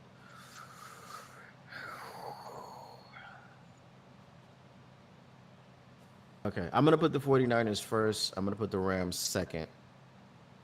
I'm going to put the Cardinals third. I'm going to put the Seahawks in fourth. All right, hold that thought. Let me write that down. So, Chef, NFC. I don't remember the East yet, but for the West, who do you got? 49ers? So I have the 49ers, Rams, Cardinals, and Seahawks. Rams, Cards, Hawks. All right. My choices are already up there. I got the Rams, the Cardinals, the Niners, then the Seahawks. Rams are going to take the first in the West. Obviously, I think the Cardinals are going to have a hell of a season. 49ers are going to have a rough one. They're going to finish third this year, not making the playoffs. All right, before the game starts, let's do one more. NFC South. You got the Bucs, the Falcons, the Saints, the Panthers. Who do you got? So, well, I got the Falcons for sure. Falcons, Bucks, Saints, Panthers. Falcons, Bucs, Saints, Panthers. Saints. All right, and I have the Bucs, the Falcons, the Saints, and the Panthers. So we're in agreement on the last two. Mm-hmm. The top two, I think the Buccaneers are going to have a bounce-back season again. They got Baker Mayfield coming back to play it again. I think they're going to get it done this year. Big hold. I just feel like Kirk Cousins is the best quarterback in that division. And I feel like Kirk Cousins is going to unlock that offense. So I think someone like Kyle Pitts will see a much better season. I think Bijan Robinson will have a better season because he's not just going to be the focal point of the audience of the offense. The boxes that he's going to be running against, I don't think will be as stacked, right? Because according to the chat, sorry to interrupt you. According to the chat, Rick Forrest says New York says that he took a good shot and they sent him to the locker room. So is that a headshot? Are they looking at him for concussion protocol right now? I mean, that was a hell of a guess by me if that's what happened. I hope that's the only thing that happened. Not that I want him to have a head injury, but that should have been a pick ball. If you take a good shot, it's usually something like that. Yeah, I hope that's all it is. And this is an abundance of caution here. So remind me of your NFC East. I had the Eagles, the Cowboys, the Giants, then the Commanders. Yes. I mean, the Cowboys and the Giants could flip-flop because that Giants defense, because I'm looking at them right now, Kayvon Thibodeau, Brian, is it Burns? Burns. I was thinking of Don't Banks. forget about Trevor Lawrence. I forgot about Trevor Lawrence, man. They got a hell of a defensive line. Dexter Lawrence. Or Dexter Lawrence. Why do I keep saying Trevor? Sorry.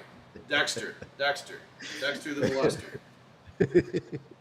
Yeah, and he's standing there with him too. So that's why I'm saying that defense might be a problem. But the only problem that they have right now is they don't have another corner. So they're going to have to get Flat out of there. Because if you keep Flat there, the way that J-Mo burnt him and the way that Malik Neighbors has been burning him all camp, other teams are going to be doing that. So if they fix their cornerback situation, they could be second in the division.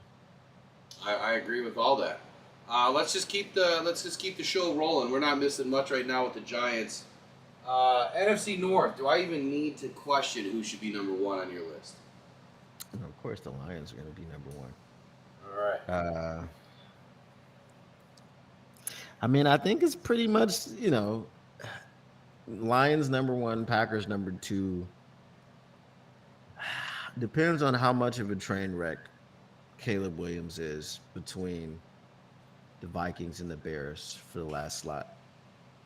So right now, I'm just gonna have a slither of belief in Caleb Williams. I'm gonna put them at third, and I'm gonna put the Vikings fourth. But it's looking right now as though the Vikings have a better defense than the Bears. Well, we're in agreement on that one. So I've got the Lions, obviously, number one, the Packers 2, Bears 3, Vikings 4. So your number one seeds for the NFC right now, way too early predictions in preseason game number one. You got the Eagles, the Lions, the Bucks, and the Rams. So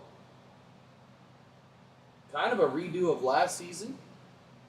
But the Eagles kind of fell off last year, and this would give the Rams obviously a much better seed than what they had last season.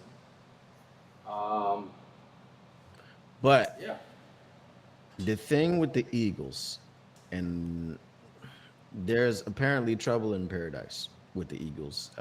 There's issues between Sirianni and Hurts. So if those things spill over, you can see the Eagles tumbling again.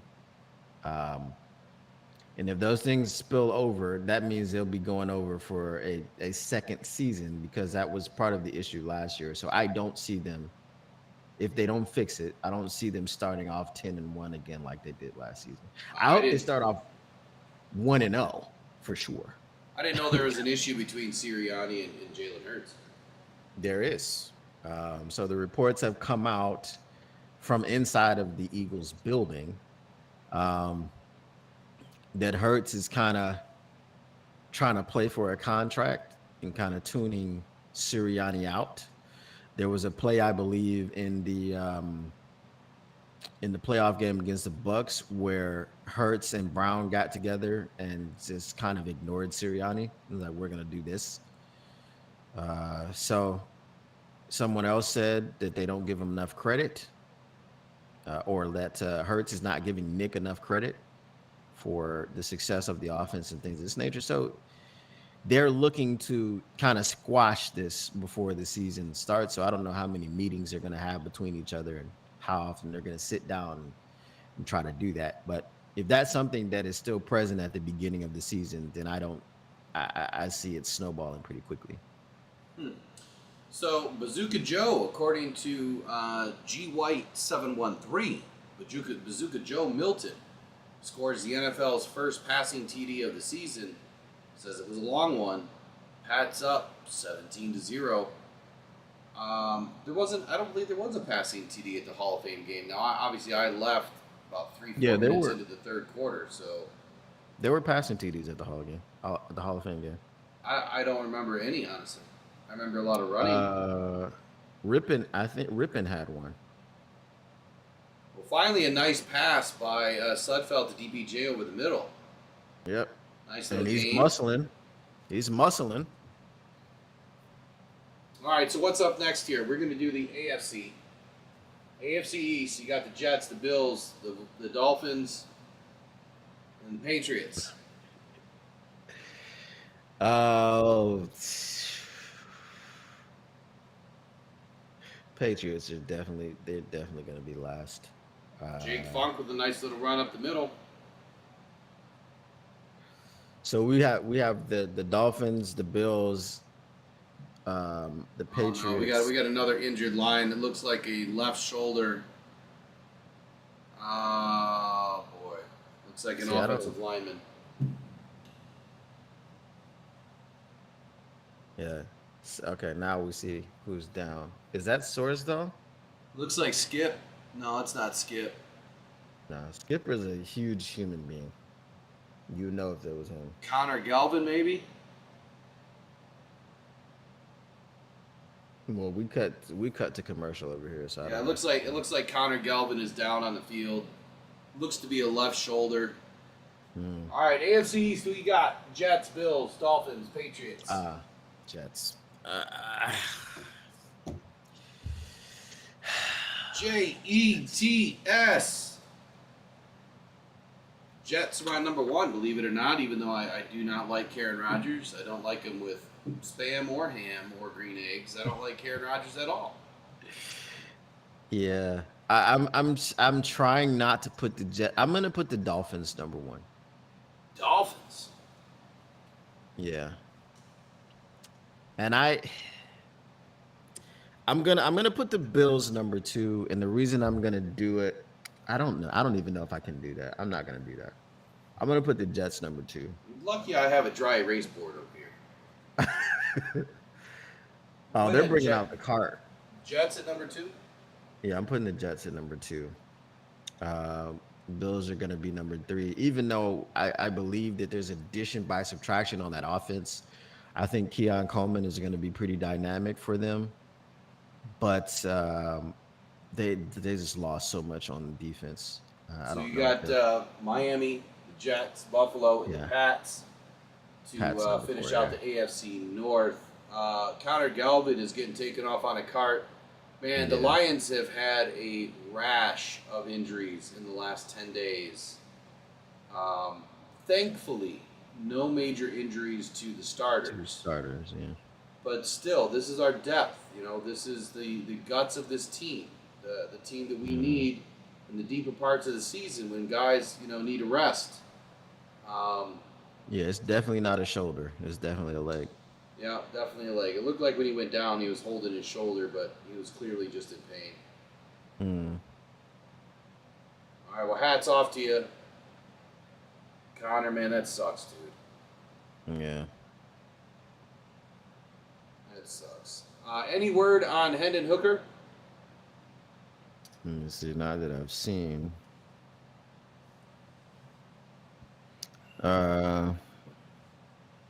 So Alfred Rocky wants to know the score. Look, put it this way: Hendon Hooker was on his way to making this a nice game for us. Ooh, you got rolled up on. It's not a great game for the Lions right now. I still think we down 14-3 right now. It is the fourth quarter, 7 minutes, 49 seconds left of the game. Lions barely moving the ball, 2nd and 3. Nate Sudfeld has been hot trash. Caravaggio. Hot trash. Salty Pork Chop says Jets have a defense. They do. I just think when you have the number one player in the NFL top 100 for the What in the Dolphins, world was that? It Let was me a just tell you what I Sudfeld hold on. pass. Let me just tell you what I saw right there. Giovanni Manu looked like a fish out of water. Mm-hmm. Not good. That was a terrible first play. Yeah. Is Manu 67? He's the big left guard right now. Okay. Because whoever's Casey Rogers, that's crazy. No, I'm sorry. Manu's playing left tackle right now. Yeah, so whoever 67 was, he looked pretty bad. Oh, you can't pick him up and body slam him there, Holmes. I think it's not going to be a flag because he kind of let go at the end. Yeah. Didn't follow through. And Manu is just huge compared to everybody else out there, but Yeah. he's not playing very fluid like. Well, whoever was playing right guard on that play when Sudfeld got the ball batted or whatever, he looked awful. 67, that'd be Kobe Sorsdahl, wouldn't it? Okay, well, he looked awful. Or Jake Burton.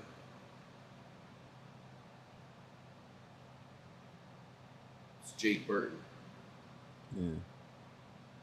Was it 67 or 64? Let me see. That's a terrible play. Right now, Kobe Sorsdahl's in at right tackle. Giovanni Manu's in at left tackle. Clemens. Sorsdahl 75, right? Yeah, Sorsdahl 75. Clemens is in at right guard. So it must have been Clemens because he looked really bad there.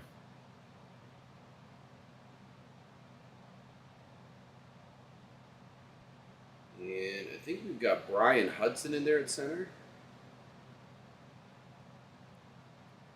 And we got flags on the play. All right, well, while we got some flags, let's get to the AFC. I AFC wouldn't be North. surprised. We got the Ravens, the Steelers, the Bengals, and the Browns. Or, I'm sorry. Yeah, AFC North. I want to keep it in the order that that you just said it in. I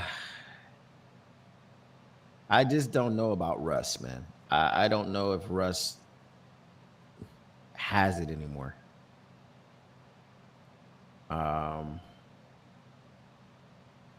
Nate Field steps up in the pocket Hey, there and you delivers go. a throw to Isaiah Williams. So I'm definitely keeping the Ravens at the top of that division. Nice catch by Williams.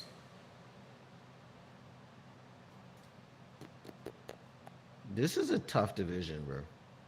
Yeah, it is.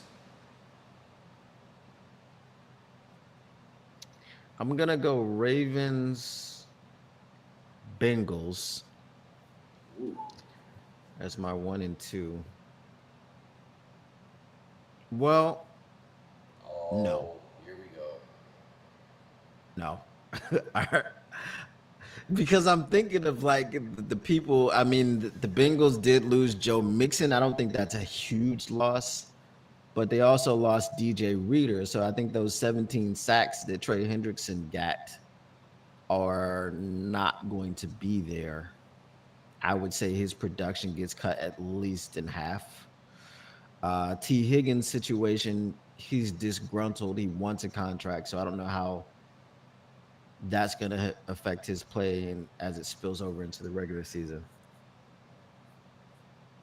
So they're looking right now to see if Williams crossed for the first down. It looks like he did cross before he went out of bounds. Yeah.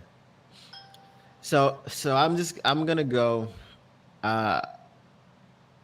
Ravens, Browns, Steelers, Bengals. I'm gonna have the Bengals finishing last in the division. Ravens, Browns. Steelers, Bengals. Frick! I forgot the Browns have Deshaun Watson at quarterback. Steelers, Bengals in fourth. All right, so I've got. Let's flip flop the two Ohio teams. Let's flip flop them. We're gonna put the Browns. I don't have belief in the Browns. They have Deshaun Watson as quarterback. So, yeah. So you're putting the Browns at 4 and the Bengals at 1? No. Who did I have? I had the Bengals at 2. Oh, I'm sorry. Right. You're going to put the Bengals at 2, the Browns at 4? Yeah. No. Yes. The All right, Bengals at whatever. 2. Just keep it. Just keep it the way it is. Just Oh, keep my it. goodness, So I don't erase it all.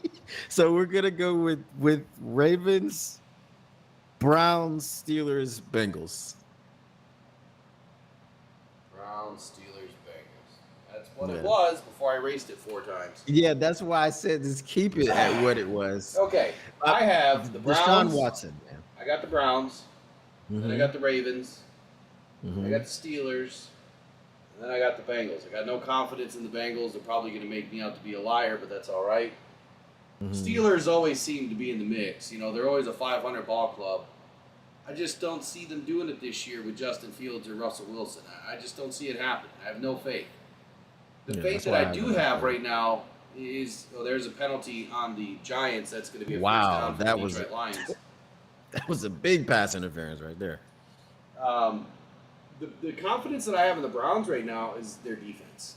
I think that their defense is going to carry their weight the majority of the season. And I think, as much as I dislike Deshaun Watson, he's now, 3 seasons removed from that whole fiasco. I think he's finally going to have his head back in the game, and he's probably going to be able to put together a game plan this year. Not that I want to see him succeed, because I really don't. But I can't deny the ability that he does have. But and that's the thing, I just don't trust him. I don't know if he can return to Deshaun Watson, Texans Deshaun Watson. I mean, you would think he should be able to, but we don't know mentally. I mean, he's already spoken about that this offseason. I mean, so that whole fiasco is still following him. Yeah. Lions So are I don't on the know about it. 6-yard line, knocking on the door here. It is 2nd and goal. Sudfeld drops back, delivers a strike a little high. He keeps targeting Calhoun for whatever reason. He's fixated on one player right now.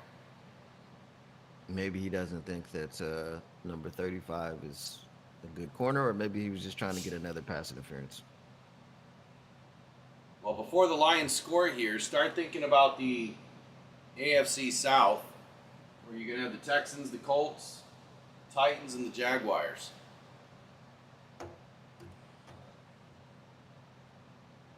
You said Texans, Colts, Titans, Jaguars. I'm just gonna. So 3rd and goal, nice run up the gut by, looks to be Sione Vaki, was that? Or was that Knight? No, it looks like it was Funk. He's getting funky out there. Lions are now 4th and goal from about the 3.5-yard line. They're in the hurry-up offense, or hurry-up huddle, I should say. Trying to eke out a win here in New York. Tracy said, damn, so that means we probably didn't score. Oh, 4th and goal. Oh, of Nate course, Sudfeld. yes. It's What are you Sudfeld to the talking rescue. What are you talking about? 4th and goal with Nate Sudfeld. Sudfeld to the rescue. There's a flag on the play. Is it going to be on the Giants? Are we going to get Let's lucky? hope. Let's hope, because I mean he started absorbing no the flag hit. on the play. First down, Giants. He started absorbing the hit before he took it, man. I don't know what. Nut Sudfeld has just looked awful. Did you say Awful. suck Nutfeld? What did you say? That's not what I was trying to say, but maybe that's what I should have said. Oh God, it's Just terrible. pathetic, man. I mean, New York is going to carry some bragging rights now for the next year, and So I don't think they can, because you weren't playing against the actual team. You didn't have the ones out there. So if you want to be happy about winning a preseason game, be my guest. Jared Goff is not even He's not even wearing a jersey. He's wearing a windbreaker and a hat. Amon-Ra St. Brown, same thing. J-Mo, same thing. You've got Malik Neighbors out there in a uniform, at least. You know what I mean? Yeah, but I mean, I can tell you this. Look, the entire team looked pretty solid. Mm-hmm. Besides a few players, like Nate Sudfeld, obviously is a problem. Maurice Alexander can't catch a ball to save his life. Can't return a kick or a punt. Clearly, the receiver room tonight is at the control of Sudfeld, and if he can't have a good game, then you're not going to see what these guys can do. I think the defense, for the most part, played a pretty solid game. They only let up 14 points so far. My number is you got to keep them under 20. Under 20, yeah. Right? And I think that's a great start to the season. Mathieu Betts didn't get enough snaps, I think, early. We saw a lot of great work. Who's still out there? Broderick Martin playing a full game tonight. Oh, snap. Got to pass a batted ball there. Martin's had a hell of a night tonight. That has to make a lot of people get excited. But let's finish up this board because then we got the pregame or postgame breakdown after this. AFC South, who do you got? Titans, Jags, Colts, Texans. I'm going to go Titans. Not Titans. I'm going to go Texans, Colts, Jags, Titans. I don't have Colts, Jags, Titans. I have no faith in Trevor Lawrence. I don't either. And to finish this off tonight, AFC West, we've got the Raiders, the Chiefs, the Broncos, and the Chargers. And while you marinate on that, my AFC South looks like this. Texans, Colts, Jags, Titans. So same. We actually agreed on one. Yeah. Well, I know we're not going to agree on the AFC West. Because you don't think. Why do you say that? Can you see my? Because Can you see my face? No, because you've said on multiple occasions that you don't even think that the Chiefs are going to make the playoffs, and I think the Kings are the Kings until it's otherwise. So I'm going Chiefs, definitely as number one. I'm gonna go Raiders number two. Again, Herbert is someone I just don't have faith in, just like Trevor Lawrence. So Chiefs, Raiders, Chargers, Broncos. I don't think anybody has the Broncos higher than fourth. All right. Of course, I don't think the Chiefs are going to make the playoffs this year. And quite honestly, I think that Jim Harbaugh is going to be exactly what Herbert needed. And I think the Chargers take the division this year. I think they're going to sit atop the AFC West. The Chiefs are going to come in second place, still going to make the playoffs. Raiders in third, Broncos in fourth. Okay, so here's my question. Jim Harbaugh was my coach for a number of years. What are we basing? Yeah. Where? University of Michigan. You played for Michigan? He didn't coach me. I'm saying I'm a Michigan fan, so he was my coach. If I would have known you were a Michigan fan, you probably wouldn't be here right now. Listen, so the story of why I'm a Michigan fan, my father went to University of Michigan, and he went back to school when I was in third grade. So I actually lived on campus of the University of Michigan. So that's why 100% I'm a Michigan fan. Yeah, their campus is like everywhere. It's like spread out everywhere. Beautiful campus. I love the downtown scene. It is. In the Commons area, like when you were a kid and you can get on the bus and go to the Commons and go to the arcade stuff, it was awesome. So I lived there for a couple of years. Now, what are we basing the Jim Harbaugh quarterback whisperer thing off of? We're only basing it off of Colin Kaepernick. I don't know. You lost me now. You can't base it off who else. You can't base it off of Andrew Luck. Andrew Luck was Andrew Luck. Oh, I'm not basing the Harbaugh thing off of the NFL quarterbacks that he's coached. I just think that Harbaugh is the mentality, the mind, the style of offense that Herbert needs. And what I mean by that is, Harbaugh is a hard-nosed, run the ball down your throat kind of guy. So this is going to have a similar offense to the Lions. Yeah, I think that you're going to have a more of a balanced offense. Herbert's not going to have to throw the ball 40 times a game. And I think that's what's going to help Herbert play more conservatively, pick and choose his shots a little bit better. He's got a hell of an arm. I think that the Chargers are going to, look, they've got one more shot really with this defense to try to hold it together. And I think that this is the season where the Chargers, they're not going to go far in the playoffs, but they could be one and done. I just feel like this is a good season where nobody has tape on what the Chargers are about to do.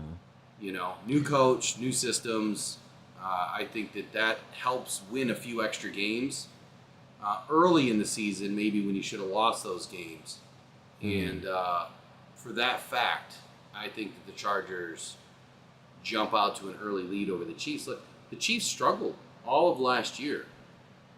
And they just got hot at the right time. They just caught the right ball. The ball bounced the right way. Had they met the Lions in the Super Bowl, I know we've said it a million times, they would not have won that game. We were a far superior team. And 100%. But we just didn't get the bounces when we needed them. I don't think they come off of two straight Super Bowls and then don't make the playoffs. That would just be wild. I mean, it's happened. There's teams that win the Super Bowl and then don't make it back. But I just feel like it's the two straight that's the issue.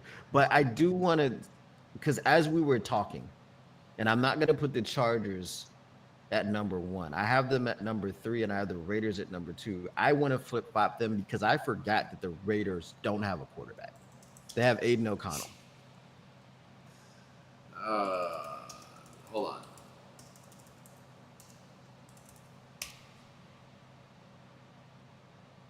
I'm going to try to pull something up here. You try to pull up the history. No, I'm just trying to pull up the... Why can't I find the stats for tonight's game? Every time I go to look, it's like not there. I don't know. It keeps pulling up all the old scores.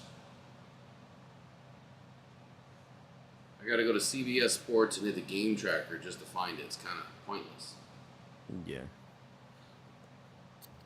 They're kneeling on it anyway, so it's over. Yeah, game's over. I'll tell you the stats. Nate Sudfeld was garbage. Yeah, that's about the all we stat of really the need to game. know. So at 10:30, game is coming to a close here. The Lions are going to lose this one 14-3. I would say in epic fashion, but honestly tonight, I think what we witnessed was a great display for the Lions defense from many points.